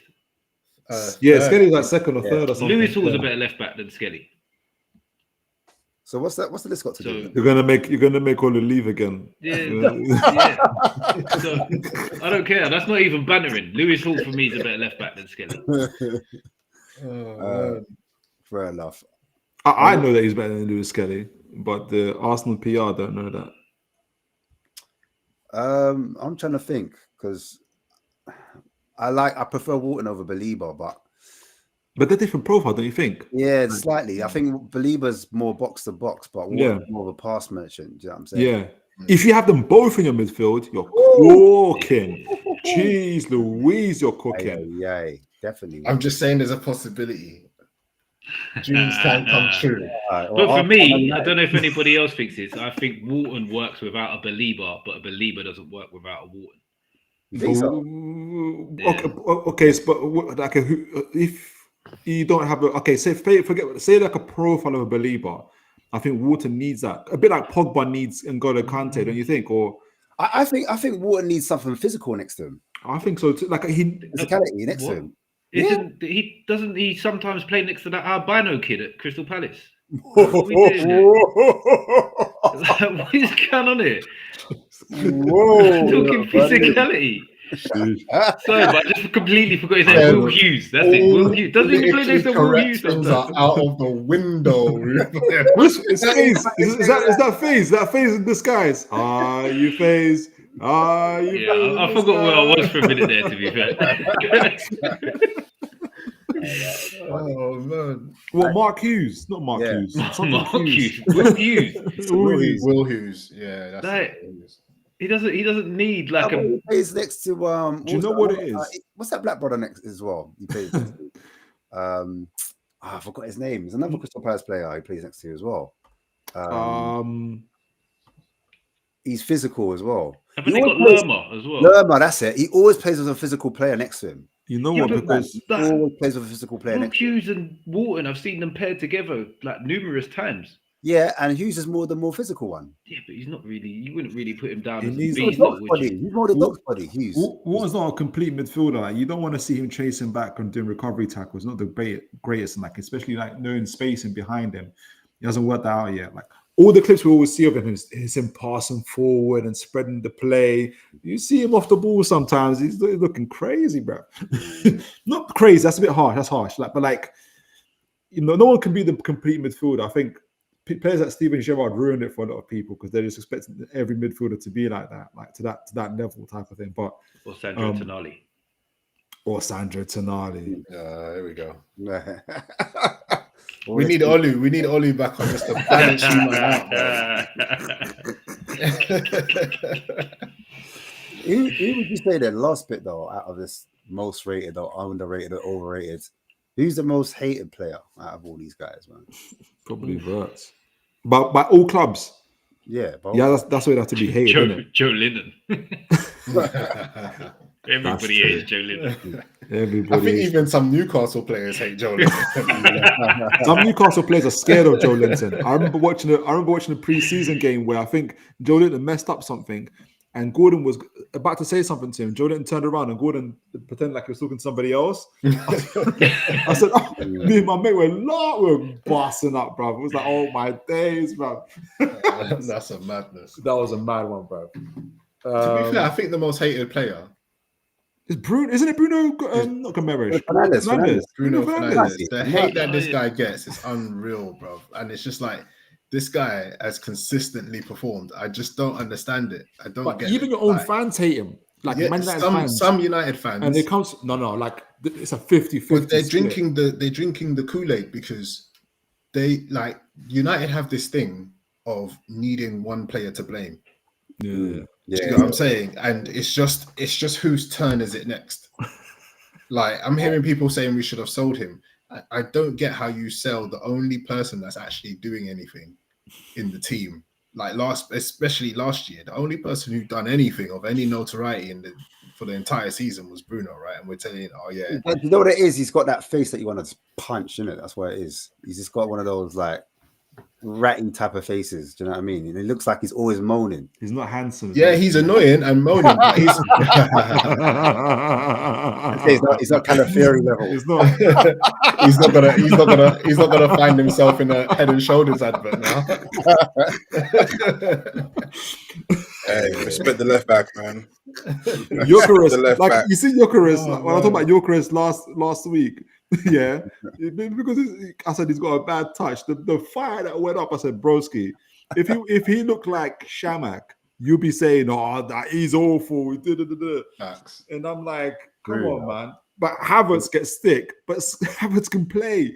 But you know what? I think it's mad. I think if Arsenal don't win games, yeah, they're gonna turn on him. 100%. The moment Arsenal lose games and he doesn't bag, He's set up to be the fall guy already. You can already see it. Be the fall guy because You can already see it. Where they're winning, man, them are scoring. They still got the Eze. You get me? The Eze effect is still. Let it all count. There's gonna be a picture of him in the sun, in the sun with his like brushing his hair back like that. They've got all the PR to like get them out of this at the moment. But yeah, the moment you guys draw, and you know what's going to happen? You know when the real nail in the head would be for any of those players, Arsenal players, is when Henry gets up and starts talking about them. I can't believe it. I can't believe it. Well, we bought him. It could have been anybody. It could have been anybody. And always going to be saying, yeah, but it's Henry though, man. He's all right too. I said, bro, I'm telling you, Henry hate him. I'm beginning to think that I don't think he hates Arsenal. I think he hates Arteta. I think he wants Arteta. It is what it is. It is what it is, man. But listen, on one thing, actually, guys, what the hell goes on in Calafiori's head? I need to know. I'm an Arsenal fan. Calafiori? Yeah, I need to understand what goes on in that guy's head. Why? Because I think it was 2 games ago, I saw this guy playing right back. And I said, what's my left back doing playing right back? Why does this guy not understand that there's a position on the pitch called left back? That's intentional. No. We had it with Zinchenko, who used to get into midfield. Bro, this he's brother, probably just taken a throw on a corner from a throw on, bro. Knowing Arsenal, he's probably crossed over the pitch to take a long ass throw. His way back. That's how you get numerical advantage. That's on purpose. Nah, it's crazy. Listen, like I said to you, at one point he played right wing for us. Yeah, I said, this guy is on some banter. He's on some banter at this point. You're stuck in 03. You're proper like still frozen in 03. Like Bart. Leave me in 03, man. What's my left? Graham was no left back. He's a left back. Why is my left back trying to do Noni Madueke's job? What's going on here, man? Because Noni Madueke ain't putting up no GA. Yeah, that's true. You want to roll back to when fullbacks just did Cruyff turns and clipped it line, innit? That was it. Nothing else. Don't do anything intricate. Do a Cruyff turn, clip it line. That's your job. Simple as, but listen. Like I said, Taribo West days, bro. Like, hey, legend of the game. All black Theodora boots and all that. Legend of the game. Crazy. Oh, Kanye. Heavy. I'll start reading off the Nigerian guys. Babangida, Babiaro, Man said Babangida. Tijani, Johnny Babiaro. I mean, we could do with them, man. Then and I don't team now, though, bro. Tell me about it. You lot won though the other day, 4-0. Yeah, but we still ain't qualified though because we played so shit in the group like the previous games. You think you'll qualify, Nigeria? It depends on who we draw in the. And you got Togo or someone like that. Yeah, you got Togo. Yeah, you do that. You'll do Togo. Yeah, we'll beat Togo. Is it just one game though? I don't think it's just one game. Game playoff, no? I don't know. Oh yeah, I thought it was Togo over 2 legs. I didn't realize. Oh, that's light work. After that. Yeah, that's light work. Because last time we had Ghana and we lost, didn't it? But subject. All right, but let's talk about this weekend, man. That's what we're here, man. We're here to preview the weekend. Premiership is back. 2-1. Get me, right? 2-1. Right. Crazy. Olu, slide me that tenner. Why your hands up? Slide me that tenner. Why your hands up? And I'll just make sure that the worst signing in the Premier League does it. Do you get what I'm saying? Okay. You I'll say just what? make sure that the worst. Back and Brumo's ready. We're ready. We got a keeper that can catch. Yo. Okay. Just tell you. See, the worst part of this is this. Verts and Isak are going to score on the weekend. That's what's going to be painful about this because you're talking about the worst signing. I've seen it. I've seen it already. Score. Versus assist and Isak scores. Isn't it? You are the destroyer. The keeper dives over it. Yeah, them man are not the destroyers. We are the destroyers. I said the keeper dives over it. Yo, Le Mans is not. I just didn't want to see another black keeper. I'm not gonna lie. Call it racist. Call it what you want to call it. I don't ever want to see Yoms. I get the England flag out. Wait on the black keepers thing. Do you know what weirds me out even more than just black keepers in general? The one that plays for Japan, bro. It's just weird to see. You see him and he's massive black guy in goal. You're like, what the fuck is but see, mixed race. It's half gone in. So the thing about black keepers is this, right? And Onana specifically. I remember we all watched the Champions League final and everyone went hype. And I said, yeah, that was over. I said, this guy's not that good. I was like, I watch AFCON. I know the standard of my people. Like, you guys haven't seen banter yet. Like, just go and watch AFCON and just watch our people, how we play in goal. We think we're strikers. We're strikers in goal. That is crimes against humanity. Bringing No, but wait. Man United, they're at where? Away. Are they away? Yeah, they're at Anfield. Anfield. Yeah. Are you so confident? To stink up the place? Yeah, I'm confident. Wait, what was the last time? Listen. The last time we won at Anfield was like 1960 something, bro. I gave us a full false hope, you know. We won at Anfield. It weren't even in colour, bro. I couldn't even tell you who was wearing red from who was wearing white, bro. But I'm confident this weekend. I'm confident, bro. Trust me. But why? We've got the players coming back from injury. They've got the players going into injury. We've got the momentum. I don't think Liverpool have been winning games on Fergie time the entire season. Do you get me? They've been winning games on Fergie time the entire season. They've been found out now. We'll skip the midfield. Do you get me? We'll play some Bad Bunny for Van Dijk to twerk to.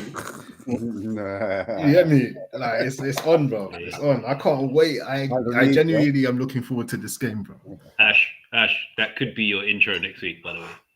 What? That little monologue could be the intro next week. We're gonna have 2 games on the bounce. Like, you get me? We're working towards that brother being able to have a trim. Like, don't worry about this. So that could be Chelsea and Liverpool. Is it Chelsea and Liverpool that'll be your 2 games on the bounce? No. It would be Sunderland. Oh, okay. Oh, back to back as well. You haven't done that all season. Like Drake. All season? We didn't even do it last season. This What is do last you mean? What do you mean? What's the season between Full friends? stop. Never been done before. Never been done under this manager. Records are there to be broken. You get me? Ollie will testify to that. United, when we come in, we stink up the gaff when we need to, bro. Oh, what you say? We don't care. We don't care if you've won 49 games or 49 games unbeaten. We're 50. You get me? Wait, if you Just win, dive all over the pitch. That really wants to hurt me, but anyways, continue. Go on. no, I'm saying if Man United win, where do they go up? So you're 10th right now, aren't it, on the table?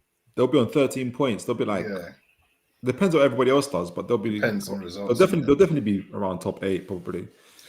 But the We conversation don't look at the table. We don't look at the table till Jan. we don't do that. We don't do that. The table. We don't look at the table My till man Jan. said till Jan, you know.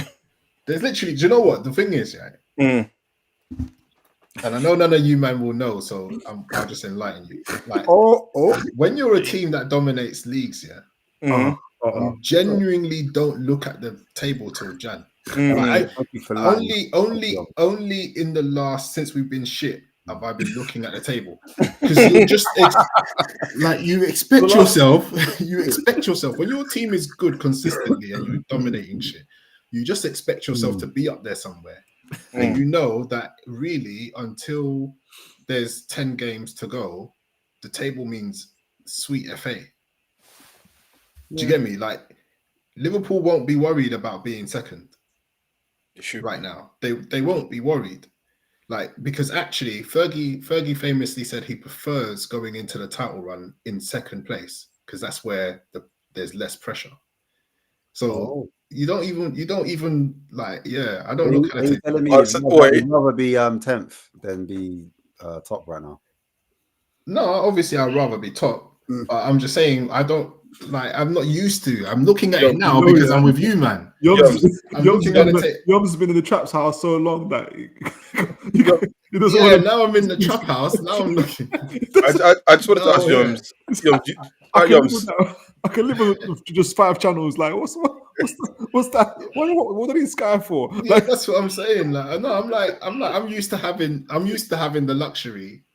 Only since I've been shit in the last, it's been 10 years.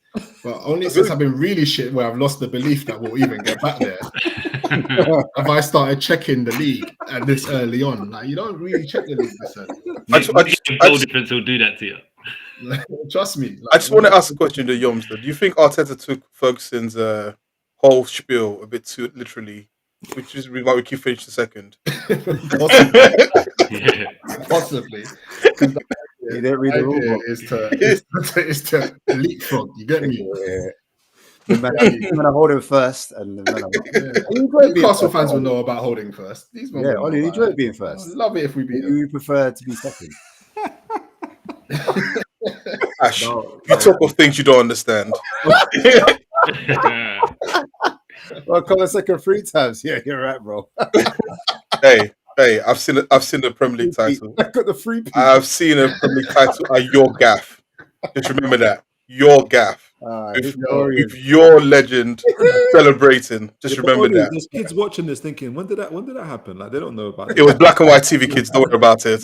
I still saw it. Yo, I can't wait for Jose to call him a specialist in failure. Those are the levels, man. It wouldn't be Jose, it'd be Henri. Real talk. He's on some Game of Thrones thing, bro. But does anyone think that like Liverpool turn up in this game? Like, because obviously they've been on a 3 I think they do. Yeah, go on. Talk on it, man. I just think they do. I think that there's been a lot of time to reflect and a lot of time to sort of go through all the discussions. Listen, for the past 2 weeks, like, the worst thing you can do is lose a game before international break because that's what everything focuses on, right? You're right. And that's what's been. So for Slot, it's giving him enough time to sort of figure out what he needs to do. I think so anyways. And then the one game you'd want going into, like, coming out of a skid is to play so like your fiercest rival, because at that point form goes out the window, and you know what I mean. It's just at that point is who wants it more, who's the best team on the day, and so like the past 3 losses probably irrelevant to how they approach the game. And I just think at Anfield, actually, then again, the last season, United deserved to win. Like, if you remember last season, like you could have scored in the last minute. Like Maguire had a really good chance. So Really good chance, yeah. I remember. so it's not as like maybe not as clear cut. As And I then we thought. beat them in the FA. Did we beat them in the FA Cup? Yeah, it was the FA or the Beat them in League the FA Cup. Cup. Yeah. One of the cups. Yeah, it's FA, yeah. Yeah, so maybe actually no, maybe I'm overstating the Anfield thing a bit too much. But I just think there's been enough time for them to reflect, and I don't think Liverpool will be as bad as they were for the past 3 games. Anyone else think Liverpool loses like 4 games in a row or drops points and draws? I think it'll be a draw, personally. I think Man United are now looking a little bit better, and I don't think Slot's got it. I think he's going down this stubborn route of having to pivot away from Klopp's system, and it just doesn't work. If he reverts to type and goes back to what they were playing and drops 1 or 2 of the big names to actually put a functioning team together, it might work for them. But I just don't see it. What does that look like? What player do you think it's an idea to drop Salah? Do you think that's ever a conversation? The idea is probably Vert and Ekitike or Isaac. Right. Then you go back to your normal 3 in midfield of McAllister, Gravenberch, and Szoboszlai, and you have Gakpo left. One of Isaac or Ekitike through the middle, Salah right. Back 4 pretty much picks itself. So McAllister scored on the like yesterday. Yes, all of them have had good internationals apart from obviously Isaac and Verts. But apart from that, all of them else, they like Gravenberch as well. McAllister's done well. Who else? Szoboszlai. All of them have like either scored or assist for this international week. So they're going into form. They're going to come back into the team with full of confidence. So it'll be interesting to see what happens at Anfield in front of the Kop. In front of the home fans. It's a different type of team you're facing, right? But what do you think, too? Remind me, where did Mount play for when Man United beat Sunderland? Was he in the? He played instead of Cunha. Left 10. Played in left 10. Cunha. He'll start again. He'll start in the left 10 again. Cunha will be on the bench. So Cunha wouldn't go. No. Okay. Which I'm okay with. I'm okay with Mount starting this game. I think that's the profile. That's the kind of character we need. Are you looking to sit back then? Do you reckon like you're going to be? Like, I think if we sit back, look, United are good for 30 minutes. We've got 30 minutes to do something in this game. And then we just got to hold on for dear life. That's the plan. That's the team talk. I remember those days. That's the team talk. Yums, I'm just surprised. Sorry, call back. Before you played Chelsea, I said, and he didn't start, but I said that you play Mount, and you were so against it. Now I'm hearing you talk about going to Liverpool and playing Mount. What's going on here? I love to be corrected. I'd rather it that way than the other way. Revisionism. Man. He sort of feels a bit like the missing piece, though, Mount. Every time he plays, you look a better team to me. Yeah, I'm not sure what it is, but he just seems to make the team. He's intelligent. He's intelligent, and he just gets around the pitch. He just does the running. Cunha does the running as well, to be fair, and I think Mbeumo does as well. And I think that's why on that side of the pitch we look. Is there no way to fit in Cunha in that with Mount and Mbeumo and all the rest of it? Is there no way to fit in Cunha in that? Bro, if you want to change the formation, sack the man. That's what we're working with. Unless he gets sacked today, then there's no chance. For Liverpool to lose, I think, because it's funny, it's 2 teams that have got controversial structures in the way they play. And so what's that gonna look like? Man United in the 5-3-2 out of possession, especially kind of trying to contain or turn into a 5-4-1, depends how they want to do it. But when they break it, they can really break because Verts isn't going to chase it down Mbeumo or chase down anybody like that. So Man United got a real opportunity in transition. Sesko as well, they really have a chance in that situation, especially when the gaps are going to be left at the back for Kerkers and from what's his name, Frimpong. So there's like a pathway that it's a narrow path, but there's a pathway for Man United to win this game in the pocket. Yes. And just skip the midfield. Yeah. I was going to say, and that's what I like that we done against Sunderland. Don't have That's too why I much like the ball. What we I don't think Man United looked good when they got the ball because we don't have a midfield. Yeah. And he doesn't for some reason. He why just not do doesn't the fight. Glasner? Why not play like Glasner? Glasner plays less with the ball. They They were play a similar system. they but talked. the intention was different. They talked about it on the Athletic. Actually, they said exactly what that, but they said there's a reason where it's just. I think Man United. They said there's a combination of Crystal Palace and Man United players. They had 6 Crystal Palace players and 5 Man United. I think the main one was in that midfield area where you don't really have. I can't remember who it was, but you had a profile of player that you was missing that was stopping you from playing the way you wanted to play. The only difference with them is that What, like an Anderson? not Ugarte. No, I can't remember what it was. Did you say one it's got to be profile of Wharton player? or Kamada. It's got to Yeah, be like one I of them think- two. We've got 3 profiles of players that we need in the midfield. no, but between Palace and Man United. So to Okay, play that. Okay, yeah, I see what you Because mean. so Palace were like they were talking about how the main thing with Palace is there are they allow teams to play in front of them and they kind of get that mid block and they're very sharp, very aggressive. Yeah, that's right. And they were saying that Man United they just need to work themselves out a little bit more about how they want to do it, how they want to press. They're in between decisions that way. The good thing about this game is that Liverpool might make up Man United's mind as to how they're going to play. I think that's spot on in that what we saw last game was we pressed lower back, right? We didn't high press. We allowed Sunderland to get the ball, progress up the pitch, and then when they got to the middle, that's when we pressed. Yeah. And I think if we can do that against Liverpool, or even press or even defend even a little bit deeper and hit on the counter, that means that you don't have Ugarte on the ball. Every time Ugarte gets the ball, he loses it or he passes it to nobody. Like literally every single time. It's so annoying. Who's your best passer from defense? From defense, Lenny Euro. See, I'm not a coach. And to be fair, when he's like playing in the middle or the free? No, Euro. yeah. I would just stick Euro on the pitch and just say to Mbeumo, like you almost have to do what the Salah thing is. The Salah thing of you have to be ready just to go at Kirkes just a straight race and just hit the ball diagonally all the time. In fact, that's what you did. I don't even think that's what we'll do. I think we'll go long ball into Sesko. Literally like the Chelsea one, right? I'll go to Mbeumo. The reason why is because Kirkes right now plays like he's got ADHD and he's liable to get a red card. I'm just politically correctness went out of the window in this show. Sorry. What saying? Bradley. Sorry. Oh no, yeah, no, but that's on the right. Sorry, on the right hand side. Like you got to target. Like he can be a weak point in terms of like he's very skittish when he plays right now.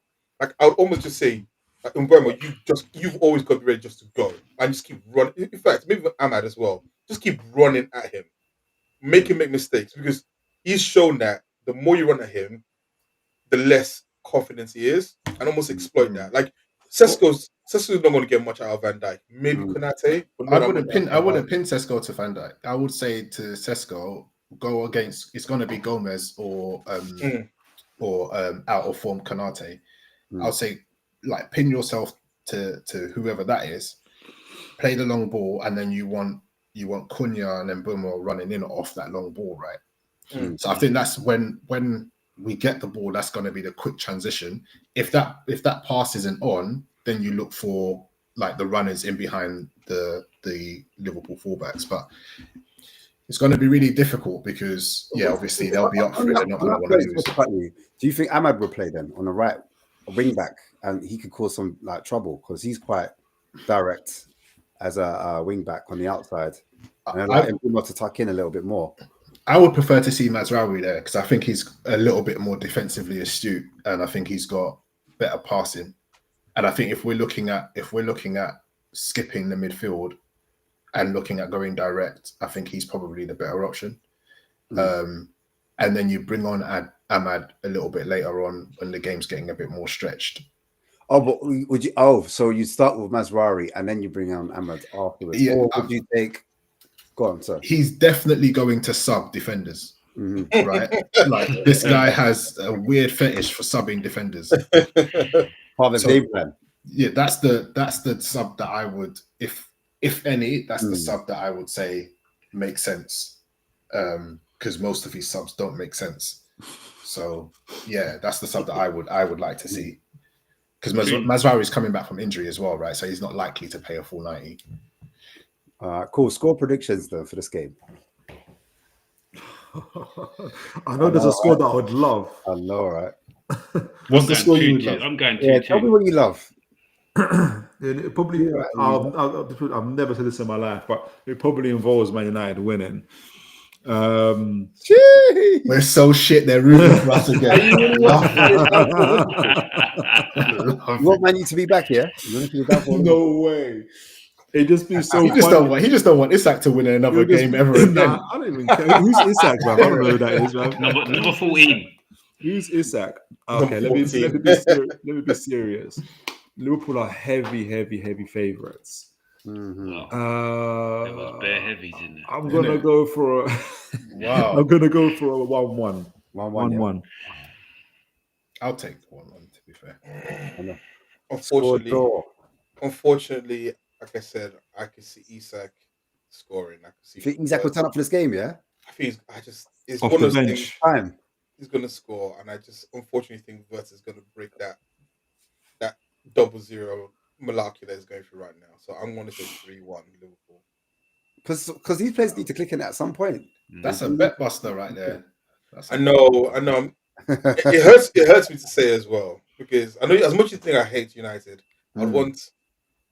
Go on, say it, Ollie. Go on. I can't say it, man. I can never want United to win shit, man. I've been enjoying for the past 2 years, man. You've sucked. Say it, Ollie. You want us to win? I do want you to win, but I don't know. We're so I want. Where's featuring you need him, man? Well, no, but that's because we're champions, man. You know, that's what champions do. You know. You know what? Because it's funny because we've had. I don't know if you guys seen this. The whole new wave at the moment where people are like on YouTube are saying about how bad YouTube is and what we need to change. And if Liverpool lose, we're gonna go right. We're just going to the mud again. We're gonna go cussing out Liverpool.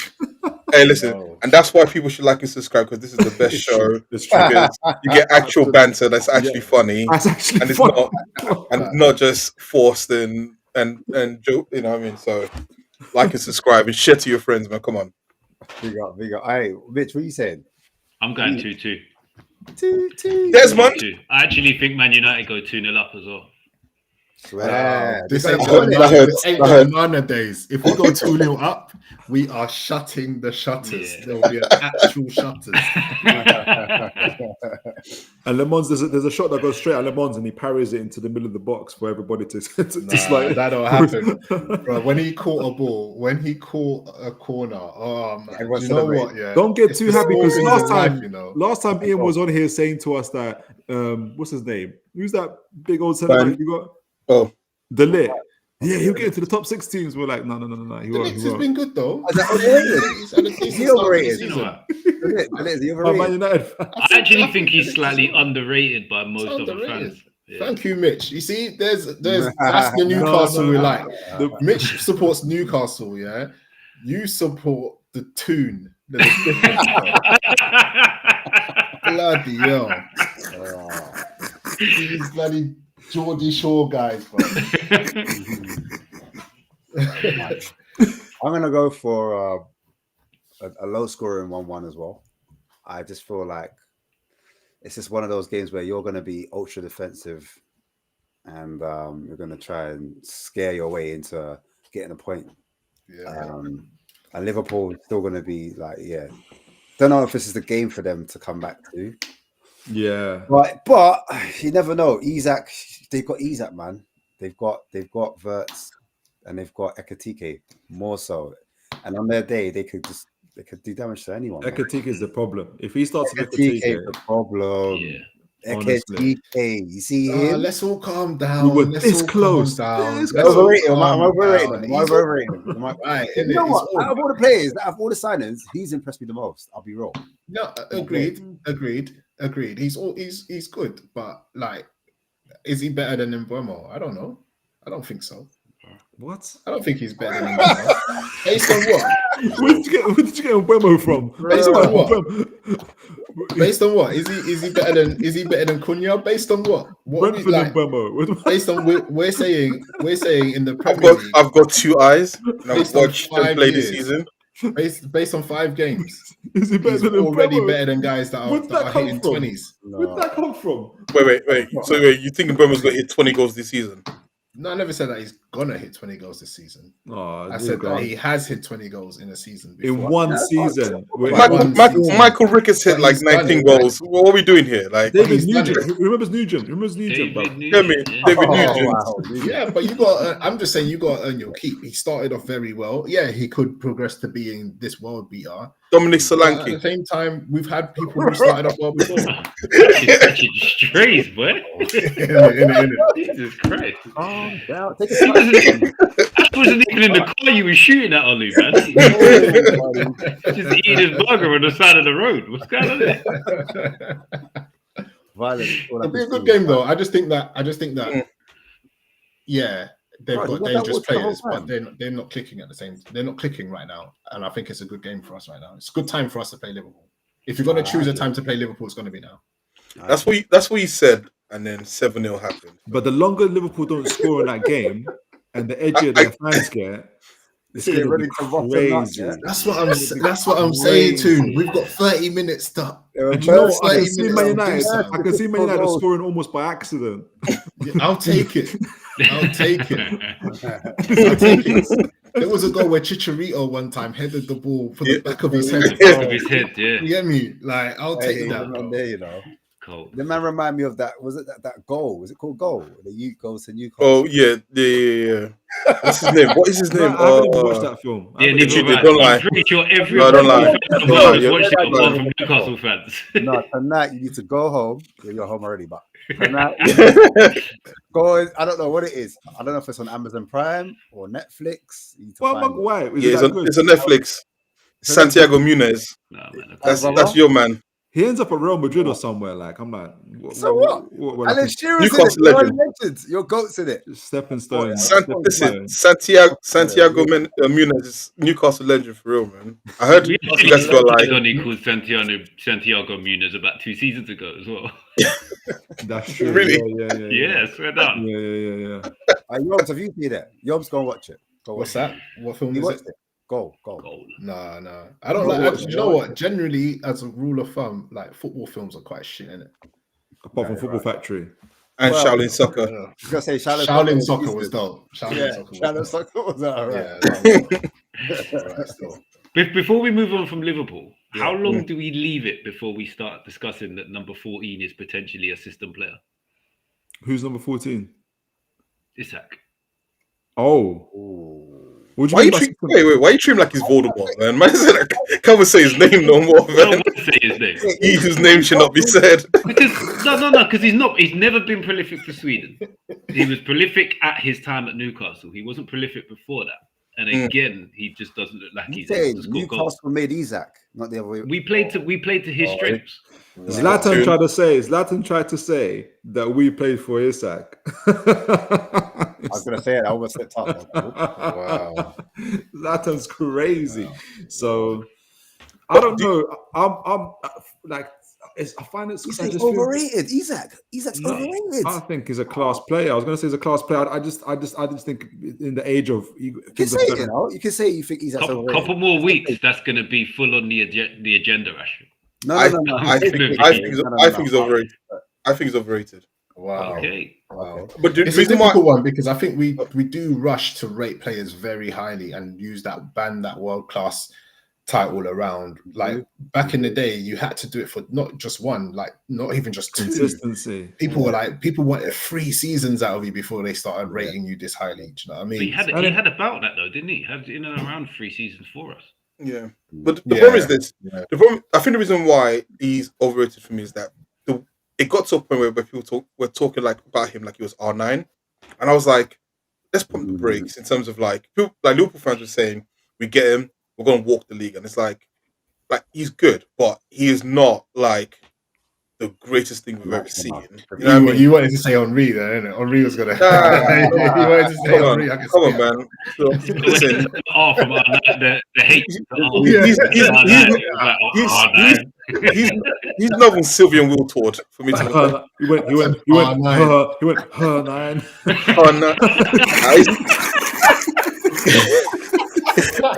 Why you make me sound seductive, man? What's wrong with you? Because it's gone past 12 o'clock. Oh no! Made it sound like a royal number plate. What the hell? You're making me sound seductive. What's wrong with you, man? Yeah, it's funny. Oh man. I thought personally that people got to a point where, like, it got too much, and it's like he's a good, very good striker, but wait, like, do you not think then Liverpool could have a double flop in Isak and Wirtz? Because that happened. Double record-breaking flop is what That it would be would be called. You know what it is, yeah. You know what it is. Oh my days! Does this Liverpool club in this iteration know how to handle power, like in terms of like having the advantage? We know Man United can, because I've seen them dominate. Like Thanos in the glove, yeah. Do you know what I mean? Like, there's a difference between being able to dominate like year. It's not by chance. We know Man United can. We know Man City can. Chelsea's a bit different in terms of the league. They did in the 80s, man. Like, yeah, but that's what I'm saying. In this iteration, there's this Liverpool club, because yeah, I thought they wanted to like show everybody, boom, like, look at the money we've spent. Boom, we'll take a best striker, rather than boom, this is going to work for our system and this is what we're going to do. Like, I feel like I'm beginning to feel like they got caught up in their own hype in that. If that makes sense. I can't remember the last time a team bought 5 starters and it worked. So I just think it's too. They just went too many at the same time. Like you strengthen from a position of power, yes, but you strengthen from like 1 or 2, and then do you get what I mean? Like you don't go in and say, "Here's 5 massive names." Yeah, and we're just going to make it work. What Ferguson would do, and even Guardiola, but Ferguson at a bigger extent. When you guys, for instance, won the treble, you saw like almost like not half his squad, but you'd sell even players that were people were like, how can he sell this player? How can he sell that player? Don't worry, we're gonna get someone in there, type of thing. Boys, I can't lie. It sounds like you lot are discounting Liverpool out. I'm not. I think they'll figure it out. They'll figure it out, but we can ask the question, isn't it? Like I hope it flops. I hope it flops. I know you do. I think Liverpool, because if Liverpool flop, Man City still win it. No, do you know what? Even if Man City still win it, let's win it. I know. No, it's more the narrative. Don't let it be you, bro. Yeah, no. You guys just won't see me. I should message me and just be like, don't let it be you, bro. It'll be Yoruba just response to him. That's what happened. I'll be in Nigeria. Don't lose to Newcastle or Emirates, and like you're like 3 points behind City or like you're ahead of City. Don't let it be. Don't let it be. Newcastle, Emirates. You know what it is. We're the kingmakers. We're the kingmakers. What's that talking about? Kingmakers. Walked you at your own ground, man. You walked you at your own ground. Normally, Tune, I'd back you up, but I did game week 6 and it failed. Exactly. Don't do this. Don't do this. I'm gonna have to sit this one out. Mitch already learns. You about to learn as well. Who have Newcastle got? Brighton away. That's going to be a good game. A good game. I'm going to watch that game. One. Did you say it's away? Yeah. Yeah. 3 o'clock Saturday. The Saturday 3 o'clock kickoff. Yep. Yeah. Let me see. Is Minte fit? See, this is what I need, man. I need 3 o'clock kickoffs on Saturdays. They keep on moving. You see how many United games they've moved out again to Mondays and shit. Like, just leave us alone. We just want to play when everyone else is playing. Don't give us that Monday night football pressure with Gary Neville talking shit. Oh, you've got Monday night football. I swear it's West Ham. Yeah, we got bare games. You're on Sunday. You're on Sunday, Yoms. Yeah, no, this weekend we are, but they moved a load of our fixtures out for some reason. But it's just I don't know why. Because you ain't got Europe though, innit? If they've got to have a Monday night football, they need teams that have welcome to the hood, baby. Welcome to the block. Welcome to the hood. The lift is out of service. You're like, I can't believe it. What's going on here? How come everything else lift works? You didn't even press the lift button. You just went straight for the steps. That shit don't work. So yeah, Brighton at home. You're saying at the Amex. At the Amex, yeah. All right, okay, and that'll be a good game. I think that'll be the most exciting game of the weekend. To be fair. Wait, hold on. You sure? What else is there? Certain Tottenham teams playing. Oh yeah. Boring. Who you guys playing? Who has even got? Let me look at these. But wait, hold on. Tottenham Villa. Let's stick with Newcastle for a minute. Let's stick with Newcastle. Let's do that. So yeah, what do you lot think in terms of Brighton? Because Brighton haven't started too bad. They started all right. We've never won at the Amex in the Premier League. Wow, did not Swear. know. Did not Last know time that. we won at the Amex was in the Championship, and it was a shot that hit Mo Diame and winning. It looped over like that. Like, Yeah. Is that your bogey team then? I'm gonna respect them. Like, I feel like they're more than a book. Like, they're like. They're just a good side. They're They just a came good up with side, us like- the same year we came up. They came up, and we haven't beat Oh wow. That's So it. literally nemesis them. Yeah. came up together like brothers. Them and Bournemouth. I hate them. I hate both of them. Which was my dog. He was in my left. No, my left kitty, man. It's Cain and Abel thing, where It's mad though. They're You 12. an Undertaker. They got the same points as us. They scored 10 goals. They conceded 10. Wow, twins for real. Wow. They're mad. Like, they're good at attacking and they're bad at defending. They got Like- the blue and white. You got the black and white. I hear it still. I actually don't think it will be anywhere near as exciting as you think for a neutral, Ash, Oh, is it? Why is that? because we don't really give up too many chances. Puff And Master, we also don't really create that many chances either. especially against Arsenal. We're getting Yeah. better though. Hey, What's wrong with me? What is wrong with me? I'm sorry, man. I'm sorry. I'm just being an idiot. you Stefan in disguise. I told you, I'm trying to hate more, man. That's what I'm trying to do. Sorry, Mitch. I'm so sorry. I derailed you there. no, it's all good. After the game week 6 stuff, I've just got to accept it. I've just got to sit back and listen. I can't really do none of that. I've been thinking through the game a little bit. I do think what will be the main difference for us this time is our centre backs, because Right. you So, know, Botman. Botman, Malik Chow, we've got that Malik pace, Chow, that athleticism. We can get out of the first press a lot more easier at our will. So that means that our midfielders can be in more advanced positions as well, cause a little bit more damage. For whatever reason, I haven't looked at Brighton properly just yet. I don't know if you saw there was a graph about their own XG conceding and 4. And for whatever reason, they are conceding a lot of goals, 10 goals in 7 games. That means you're pretty much guaranteed to score against them at this stage.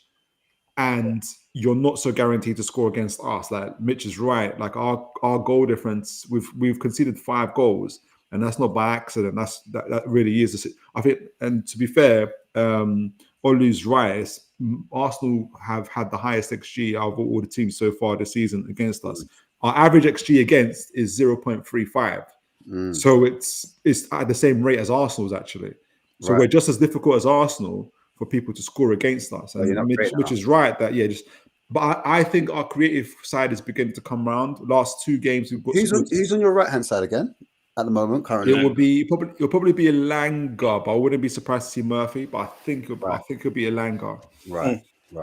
And Gordon, who scored over the weekend, needs to pop up a little bit. Voldemort doing his thing. He hasn't really started that season too well, has he? Who? Russell Gordon. He hasn't really been for what the standards that you have for him for the last season. For the goals and the assists and creative side, yes, he needs to work on it, but it's not for lack of trying. I think he's just they need to form a relationship with Voldemort. I think that's getting there though, to be honest. Right. Like he's phenomenal. Like honestly, he's support helps us so much. So I've probably got a prediction for the game, to be honest. I think go for it. Let's do it. I think we can win. He doesn't want to say. Look, he doesn't want to say they can break history. I can win. break history. You know what? 2-0 Newcastle. Wow. I'm going the same. 2-0. Yeah. Back your club, man. I hear it, man. Bare history being written this That's what we're here for, man. You know what? Newcastle might actually win because Mitch didn't say 2-1. because 2-1 is that. Anytime he says that, Newcastle seem to struggle. I've said it once. He's learned his lesson from saying 2-1. So you know what? I think because he's done that, I think Newcastle win 1-0. I like your logic. I like the logic. Yours, what are you saying? Right, in Newcastle. I think that's going to be a draw. I think it's going to be a score draw though. I think it'll be like 2-2. Ooh. I think there'll be a lot of goals in that. I'm looking at Matoma. He's injured. He's injured. Okay. Sure, Minte is doubtful. Oh, what a great time to play them. Gruder? I like him so much, you know. He's a good player. I like him. And the other one, the English boy. O'Reilly. The other one. O'Reilly's Irish, man. Oh, Hinchelwood. Of course, dude. Hinchelwood, that's it. I think he's injured as well. Oh, is he? I think so, yeah. For clean sweep then, yeah. Let me know if Fruiter's injured as well. And believe it, like we said before early in the stream, he's just not the same guy, man. He's been troubled, man. Don't worry, Joe Linton will liven him up. He did them fruity hiccups. That's what it was. Yeah, it wasn't even a Man United interest. Yeah, man did that. Yeah, that was crazy. Man. He was so happy as well, man. He was literally. I'm like, what? That was the exact same face he had as well. Oh, man. No, when you feel it, you can't unsee it. You're like, oh, man. Like, why? I feel sorry for the kid, man. I feel sorry for him. Yeah, he's gonna write a letter too. I need to feed my family and all that, bro. He needs to do the chimbonda and pull the transfer request out of his sock after a game or something. Or just an Isak and just like fly to another country. How about that, bro? Peter or the Wengi just go drive and sit outside the club you want to sign for. Knocking on the window, make the call, guys. That was banner. That was actually banner. Like no one told Odemwingie to be there, bro. It wasn't even close. Wasn't it like Wigan to QPR or something like that? Listen, in life, you've got to take initiative, man. Sometimes you've got to take it. That was Nigerian. That was a Nigerian. That's a proper Nigerian. That was a Nigerian. He probably drew up all the paperwork himself. Of course. You drove for 4.5 hours and didn't think this is a bad idea. No, was it? What film was it? When man goes, "Let me out." That film. Is it Bad Boys? Not Bad Boys. Is it Boys in the Hood? Man's in the car. He's going, "Let me out, man." Oh yeah. Ricky. Yeah. Oh, hold on. Steven Jr. He goes, "Yeah, let me out. Let me out." Yeah. Was that Menace to Society? No. That's Boys in the Hood. So he's want to go to get Ricky's go and try to kill the guy who killed Ricky.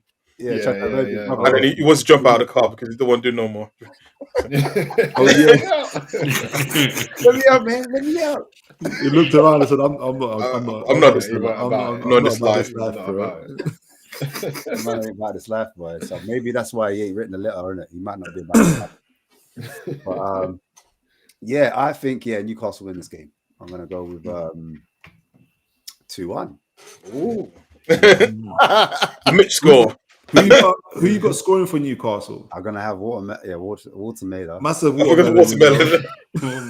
All them names are gonna start falling off. If you weren't black, Ash, if you weren't black, I would have been calling HR. I would have been calling HR, bro. I'm calling HR right now, actually, man.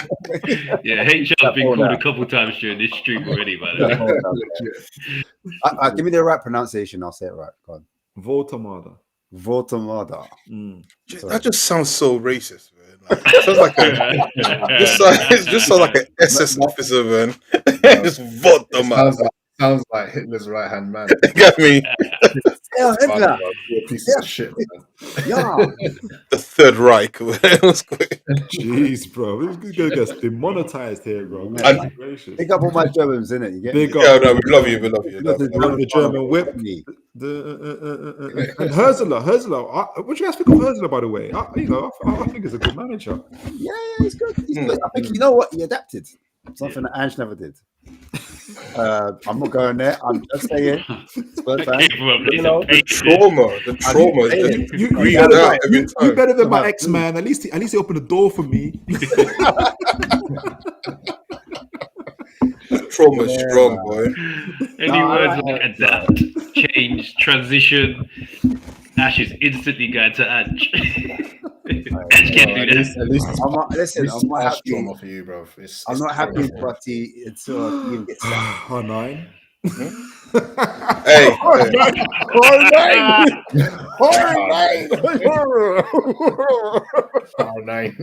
listen. Ash, what stream are you conducting right now, man? I need to have a word with HR, please. After this, I need to stay on track, bro. I feel like I'm getting bullied right now. Oh man. R9 is hilarious. R9. There's another game called in this same Mississippi. I'm trying. Of R9. You guys, listen. I deserve this. For weeks I've been just throwing shots at everyone. I deserve it. You've waited long enough to get me. Bing, R9. You know what? I can accept it. I can accept it. My stomach actually hurts. I can accept it. I deserve it. Just know this. I am coming back with fury for both, especially you two. Fury. The fury I'm coming back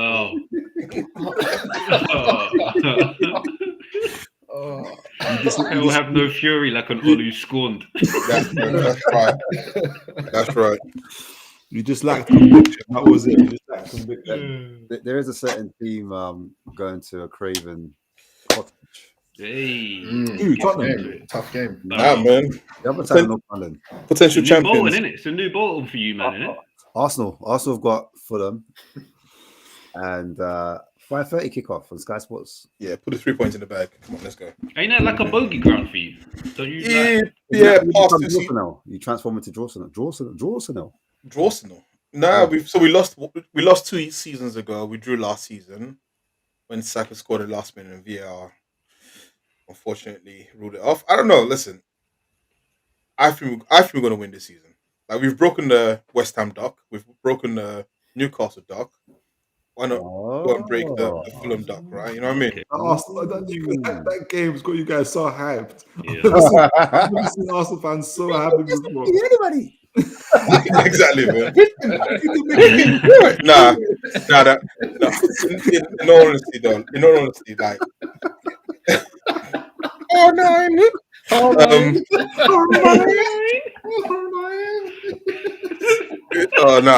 Don't mind them. Carry on, man. In all honesty, I think like I think. I'm sorry, I'm done.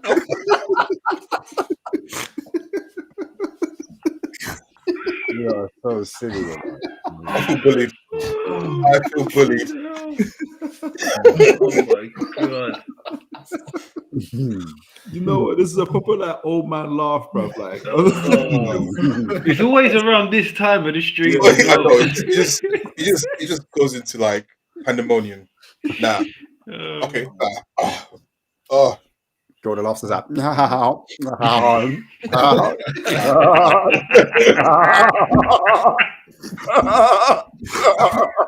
wrong with you, man? Get out. Okay, what did you try? R9. Oh my god! That's gonna haunt me forever, isn't it? Sorry. Yeah. That's gonna haunt me forever. What was I saying even? No, I think we're going to stop doing this.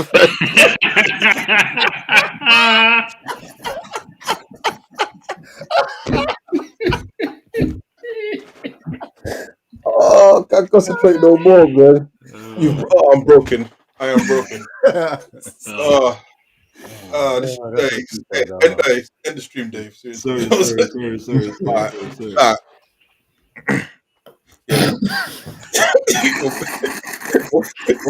We're gonna win. That's it. I'm done. Who else has got analysis? I'm passing to the next person, but I'm done. I think because I've actually got to watch a couple Fulham games, and they're a good team. The main thing is I feel like I'll be interested to see how many goals or shots they got leading to errors, because especially from playing out the back, sometimes they made some huge mistakes against Chelsea. They did it against I forgot the other team. I don't know if they did it against Bournemouth. I can't remember, but they did it in Chelsea and somebody else. They were leading against Bournemouth, and then they just gave it up. Like, was it 2-1? Bournemouth won.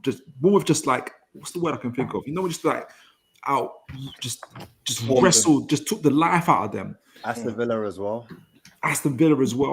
I just thought, if you're a good team for them, but there's teams are like, I don't know if manhandling is the right word, but they're just taking the spirit at the moment.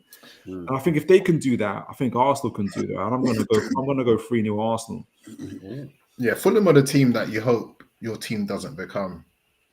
Yeah, that makes sense. Like they're not going to get relegated. They're not going to win anything. They're here just making up numbers. Do you get what I'm saying? They're like, I think they're an ambitionless team. Like, if they win, great. They enjoy it. Obviously, they play to win. They enjoy winning. But if they don't win, it's all right. Like, and I just don't think you can go into an Arsenal game having that kind of mentality. Do you know who typifies Fulham the most? Exactly what you're saying, Oms. Iwobi. I was going to say that as well. Oh, wow. Yeah. Good times. Hey, if we win, I go to the studio. If we lose, I go to the studio. Yeah, for real. I was just going to say, when your best player is, I'll do a video. When your best or your maverick player is Iwobi, that just says a lot about what the team is. You know what I mean? Like sometimes he's like, he tries to be like his uncle JJ, and then sometimes you're like, what are you doing on the pitch, man? Like, legit. The one player that scares me is Jimenez, because he always seems to score against us. Like, the guy will score like 2 goals in the season, and like 2 of them will be against Arsenal. It's Jason Park vibes. Yeah, Jason Park. Why are you bringing trauma back, man? Just go I'm bringing trauma back. But you know what? Fulham do have a young player in Josh King. Yeah, Josh King. Yeah, what do you not think of him? Lovely player. I think he's a good player, man. He's just on his feet though. Yeah. He's getting a reputation for diving a little bit, but runs constantly between the lines, up and down the field. Very good back to goal. Good pace. Could change directions. Loves a goal. We're very confident in front of the goal, like in terms of doing that. Like for his age as well. He was a really good outlet for Fulham when they were playing against Bournemouth just before they scored. Actually, just causing Bournemouth all sorts of headaches. 18. He's 18, so just love to see how he progresses. Just love to see how he progresses. He stays away from injuries. Continues. I was going to say, what is his position, by the way? 10. He's like a modern 10, like he's like, in the sense of pace. He's got recovery. He's got work ethic. Sometimes he plays up front for them, but yeah, dare I say he's got a bit of Eddie Howe about him.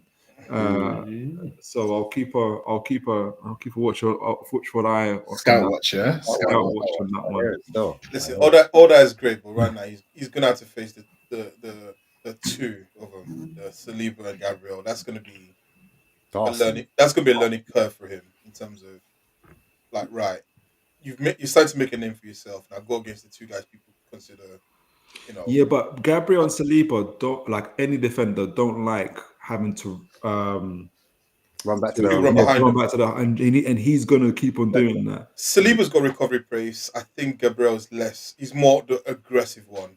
And the thing about it is that but I think the problem is that they would just go, right, let's just rotate, like tackle, break his spirit basically. And that's what they're really, really good at in terms of when they get into players' heads. Sometimes the defending isn't about them tackling.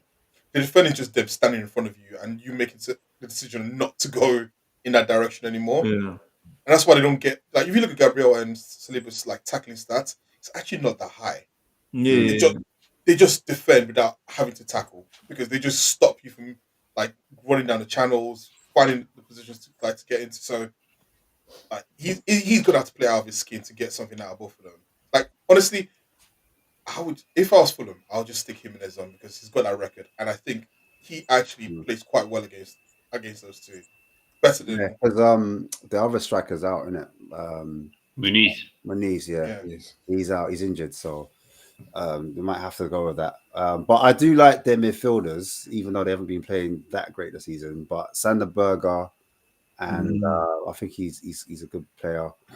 And Lukic is not too bad either in the double pivot. I think. Solid. Yeah, decent. Yeah, they're decent. But I agree with what Olu's saying. I think Arsenal will have too much in the end. I think they've got too many ways to hurt teams. Like when your in play, well, your in play possession doesn't quite work. You will got the set pieces to rely on.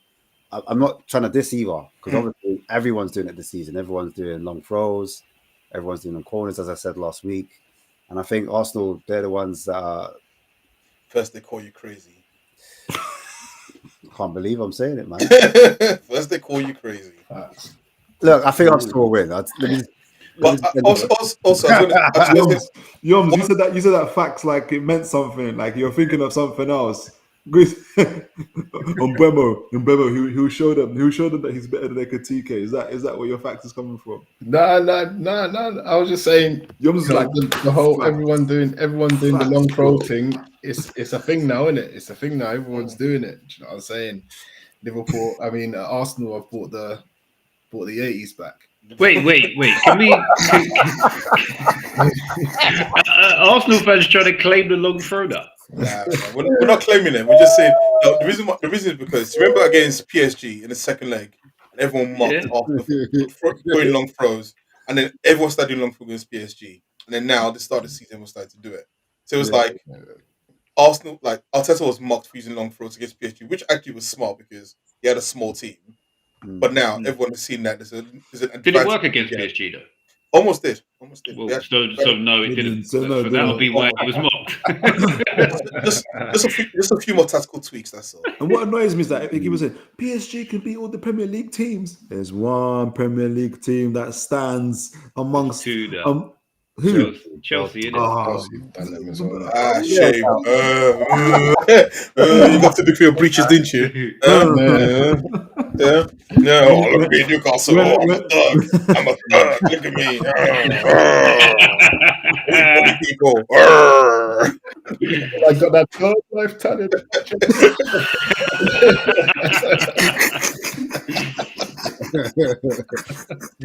But I was going to say for Fulham, their biggest worry is going to be Calvin Bassey because he's been awful this season.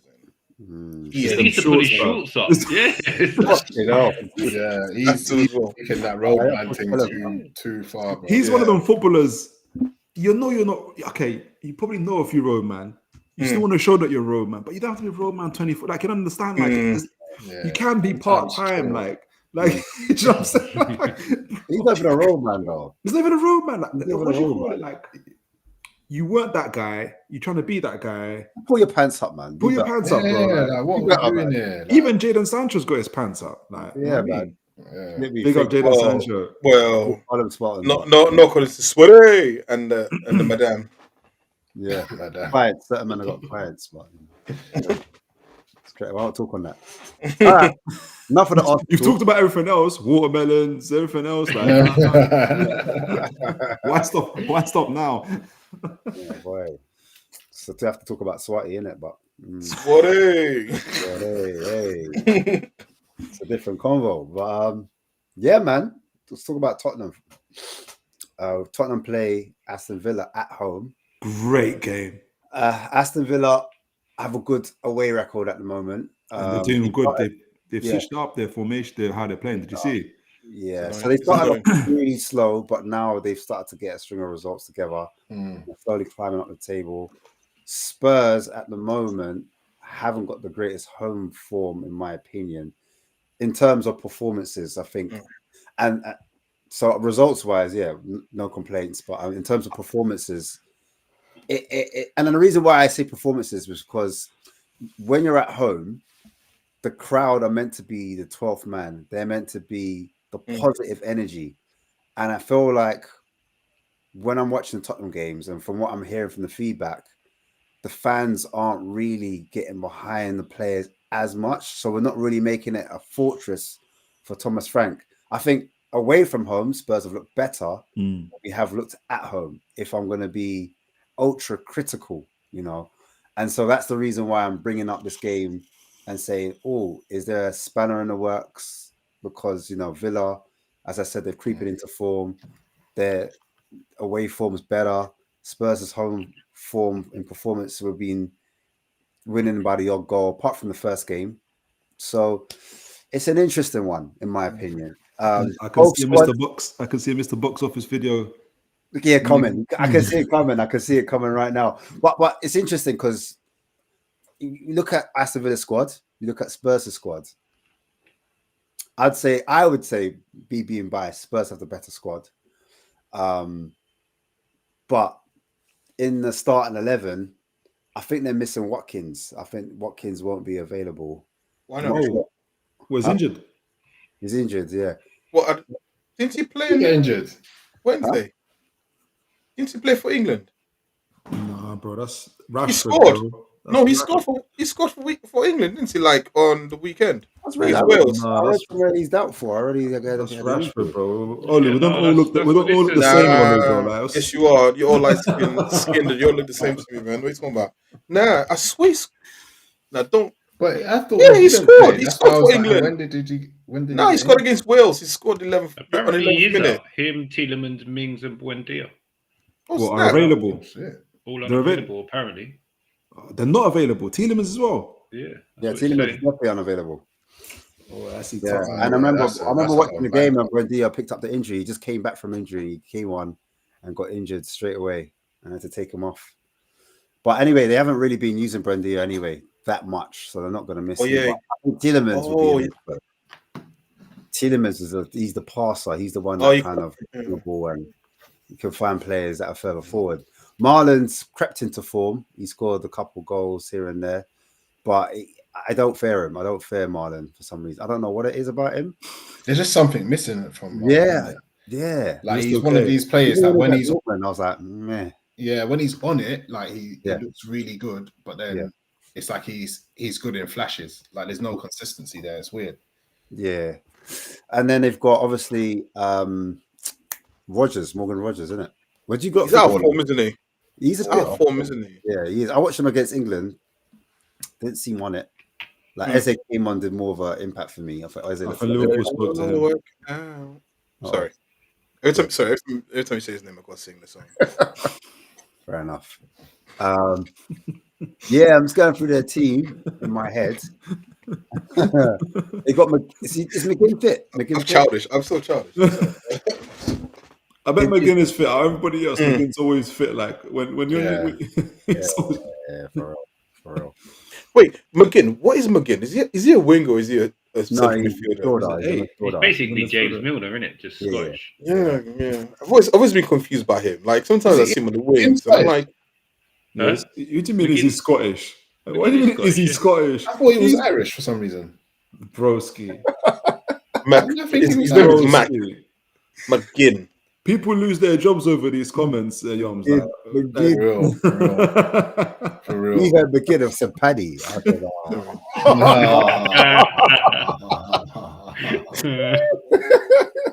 Not Mac, like Mac McGregor. McGinn's a proper Scotsman. And his name would be Seamus as well, not John.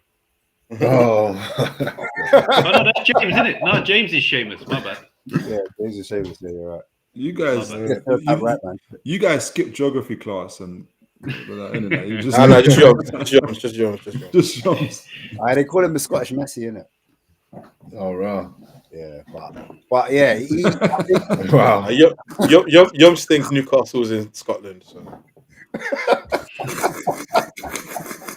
Take up people. Close enough, isn't it? You know it is. I think with their manager Emery, he's mad cautious and defensive in my mind, and I wonder if he's gonna go for it against Spurs or if he's gonna sit back and try and do the 4-2-2 like he likes to do, innit? He's got 2 defensive midfielders with 2 kind of 10s with 2 strikers. Do you know what I'm saying? Well, I haven't seen much of their new signings in Sancho, and there's a reason why. But they signed someone else from Liverpool, right? Oh, Harvey Elliott. Harvey Elliott, yeah. And they signed that Evan Guesson as well. Evan Guesson. But they've been playing Guesson. Actually, the last game they played him on the right, but a few games I saw him, he was on the left, and I know he's left-footed, but I think he looks better on the right, in my opinion. So I don't know if they're playing him out of position why he hasn't been performing. But yeah, Villa, I'm not shocked, you know. Famous last words. They haven't started the greatest. Yeah, I don't know if I'm being too cocky right now. I'm being overconfident. I've seen many men going to fights after school saying, "Might as well shook." Tottenham was a thing not too long ago. Now he's like, man, ain't started well. Man, I don't know. You know what it is? Our record against them is quite good. Maybe You guys smashed them last season. Really? 5-0. Yeah. I think you know what it is because Ange likes to attack it. I thought Villa was one of those teams that like every now and then we just beat you like at home. That's what I would think, but no. Yeah, for some reasons. No, it's not. It's not even that. It's not that. That's Newcastle. I think. Even with Newcastle Villa's like the weirdest game in the league. I can't even talk, man. But when it comes to like when they got Asensio last season and Rashford, didn't it? Them man still didn't do nothing, right? So yeah, man. This season here, I don't know. I'm just not shocked. Was it Villa that missed out on the? Yeah. Yeah, you guys beat them. We beat them on the last day of the season, didn't it? Yeah, I just think they got the stuffing knocked out of them a little bit as a club. I just feel like they felt like they was gonna be in that position. Do you know what I mean? Since then, they've not really recovered. And then to get Sancho through the door after that, they must have been like, oh, what the fuck? They're what's it called? Their scout, their head scout, their Munchie. Munchie, director of football. He kept moving. Do you know what I mean? There's not enough P's for him for him to make the deals that he wants. So you know what? I'm done, man. Remember, they went too high on wages, and the PSR didn't quite make it, and so they couldn't spend all or nothing for them. So they had to get Champions League for them to be able to afford the window that they wanted, and so that's where their director of football has kept it moving. But yeah, I think it's a headache and a hang up after that, and that's the reason why they had a slow start. And players, I don't know if they wanna. I don't know if they're convinced of the project. I'll be real. Yeah, they're now where we were sort of last year, but Eddie Howe pulled it out the bag for us. I can't wait for Eddie Howe to get snapped up. Wait for someone. I can't wait, bruv. Oh man, Eddie Howe to get snapped up. I bloody wait. Snapped up by who though? Snapper uppers. Snapper uppers. It would be like one of those little snapping turtles. Just did you go to the gym today? Because did you do arm day today in the gym? Because the amount of times I've seen you do that. All right, we get it. I'm just trying to show. Ash ain't the only one that be bicep curling.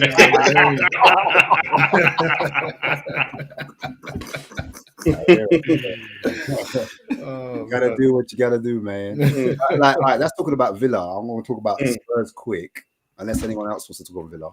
I would say on Villa, if they play Marlon and Gusson up front, that might give them a decent outlet, but otherwise nothing else. Sorry, I was just gonna say. I said one of my sort of what we said before that. I said basically I thought Emery would get sacked this season, and now they're turning it around. Henry. So it's don't do that. So I'm slightly disappointed because I hate Emery. But anyways, Villa look like they've got a semi-decent record at Tottenham. Yeah, that's what I thought. I'm only looking at the last 5. They've won 3 of the last 5. Yeah, that's crazy. I've seen because I remember seeing a few times I've been off the last 2 games that I saw, man. So I remember one of the games. The last 2 games at Tottenham. The last 2 games at Tottenham's 1 each. Don't tell them those things, up, man. The last 2 games at Tottenham's 1 each. The last 2 games overall, Villa have won both of them. I'll talk about the away game as well. Yeah, at Tottenham, it's 1 each. The last 2 games. Yeah, I still don't fair them though. Might as well shook. Records are there to be broken. Ash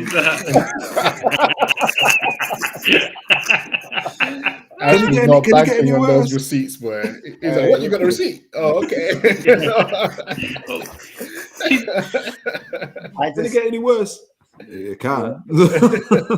I have my biases, and I have my tints on, my tinted glasses on those. So yeah, right now I've got my Tottenham hat on, and I look at Villa. Before they were a team I used to respect, and right now I'm not really feeling them right now. They were like one of my go-to teams, and I don't believe it. I don't believe the hype. But yeah, Morgan Rogers for me just needs to have a big performance in this game because we want to buy him. So. Selfish. Selfish. But yeah, man. Just quickly on Spurs then before we end the show. This is the last bit. I just think there's a few players that I know that will perform, and Kudos is having a great season. He scored for Ghana twice on the weekend. He's on great form for Spurs. I think he's got 5 goal contributions, top performing in terms of take-ons. Huh? Got his first goal in the last game as well. Yeah, got his first goal in the last game. He's got one of the highest take-ons in the league at the moment, and also in terms of winning the ball back, I think he's up there as well. So he's one of our players that we are looking to a bit too much, in my opinion. We're a bit lopsided. So if Villa, if they're smart, they will force us down our left-hand side and just double up on Kudos. Do you know what I mean? I think that's the mistake that Leeds made. They thought, you know what, we're not going to force Spurs down the right, and we went down our right, and then before you know it, we carved them open. But not carved them open, but we gave them a problem, innit? So yeah, Xavi Simons, interesting player. He's still learning in the league, in my opinion. He's still got another gear. He's got a few gears to go up, in my opinion, as well. But he shows moments where I'm like, okay, there's something in there. Do you know what I mean? His decision making at times is a bit 22-ish. You know what I mean? Like trying Rabona outside the box when it's a simple pass into a forward player. I'm like, yeah, you know. But yeah, he's one of our players that I think, like on his day, he can do damage. You know what I mean? Yeah, he's a good player. He's a good player, Johnny Seaman. I think if he finds form and Kudus is in form as well at the same time, I think that's a problem. Yeah, those are the two guys that I think that can cause real trouble. But yeah, man, the stage is you lots. I'm sure you lot got a lot to say. So I thought Olu was just going to start rapping Bow Wow then. Basketball was my favorite sport. I like the way you dribble up and down the court. Now we start getting like young Huey coach, boy. It's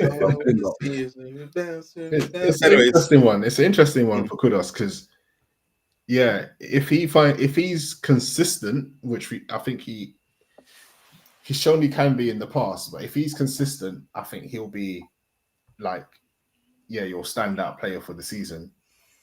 Yeah, I think coming back from the international break will be interesting because I know obviously he scored, but has he been on that Banco and Tilapia? We don't know. Like, you know what I'm saying, it would be interesting to see. He's either going to be one of these players that is going to have an outstanding season, or he's going to be one of these kind of up and down inconsistent players. So if he's on form though, if he plays well, then I don't see how Villa can get anything out of the game, especially with Watkins out. Like, I just don't see it. Do you know what I mean? But yeah, I would say like 3-1, something like that. a big win for Spurs if it happens. Yeah. Spurs, I'll tell you that. And if Arsenal lose, wow. I don't know. I mean, see, it's not going to happen. It's not going to happen. There's no so many ex-Arsenal players in that Fulham side that it could be quite struck to made at Hayland, you know. Could be peak. Arsenal B team. Arsenal. Croydon massive, you get me? Croydonians. Reece Nelson, last minute winner. Croydon De Bruyne. Yeah. But yeah, I'm gonna go 2-1. I don't think Spurs score. Actually, no, 2-0. Spurs don't score a lot of goals this season, do you? They do. I thought recently it's been like 1-0 and 13 goals, 5 conceded. So I was saying in recent games. Oh, right, sort of dried up, hasn't it? And it's been closer, hasn't it? Yeah. Leeds, we won 2-1. Yeah. Yeah. Which is why I think that. I think 2-0. Massive, yeah.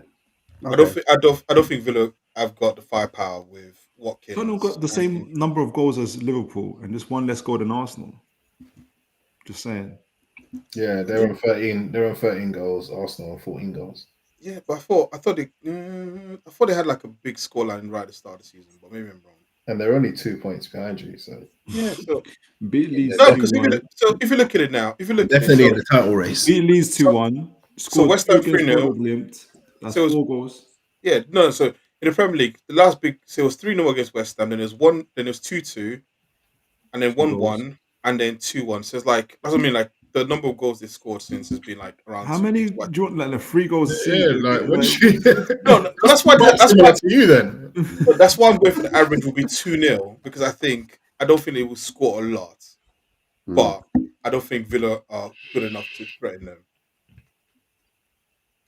But anyways, yeah. Okay. Are you Mr. Box Office in disguise? That's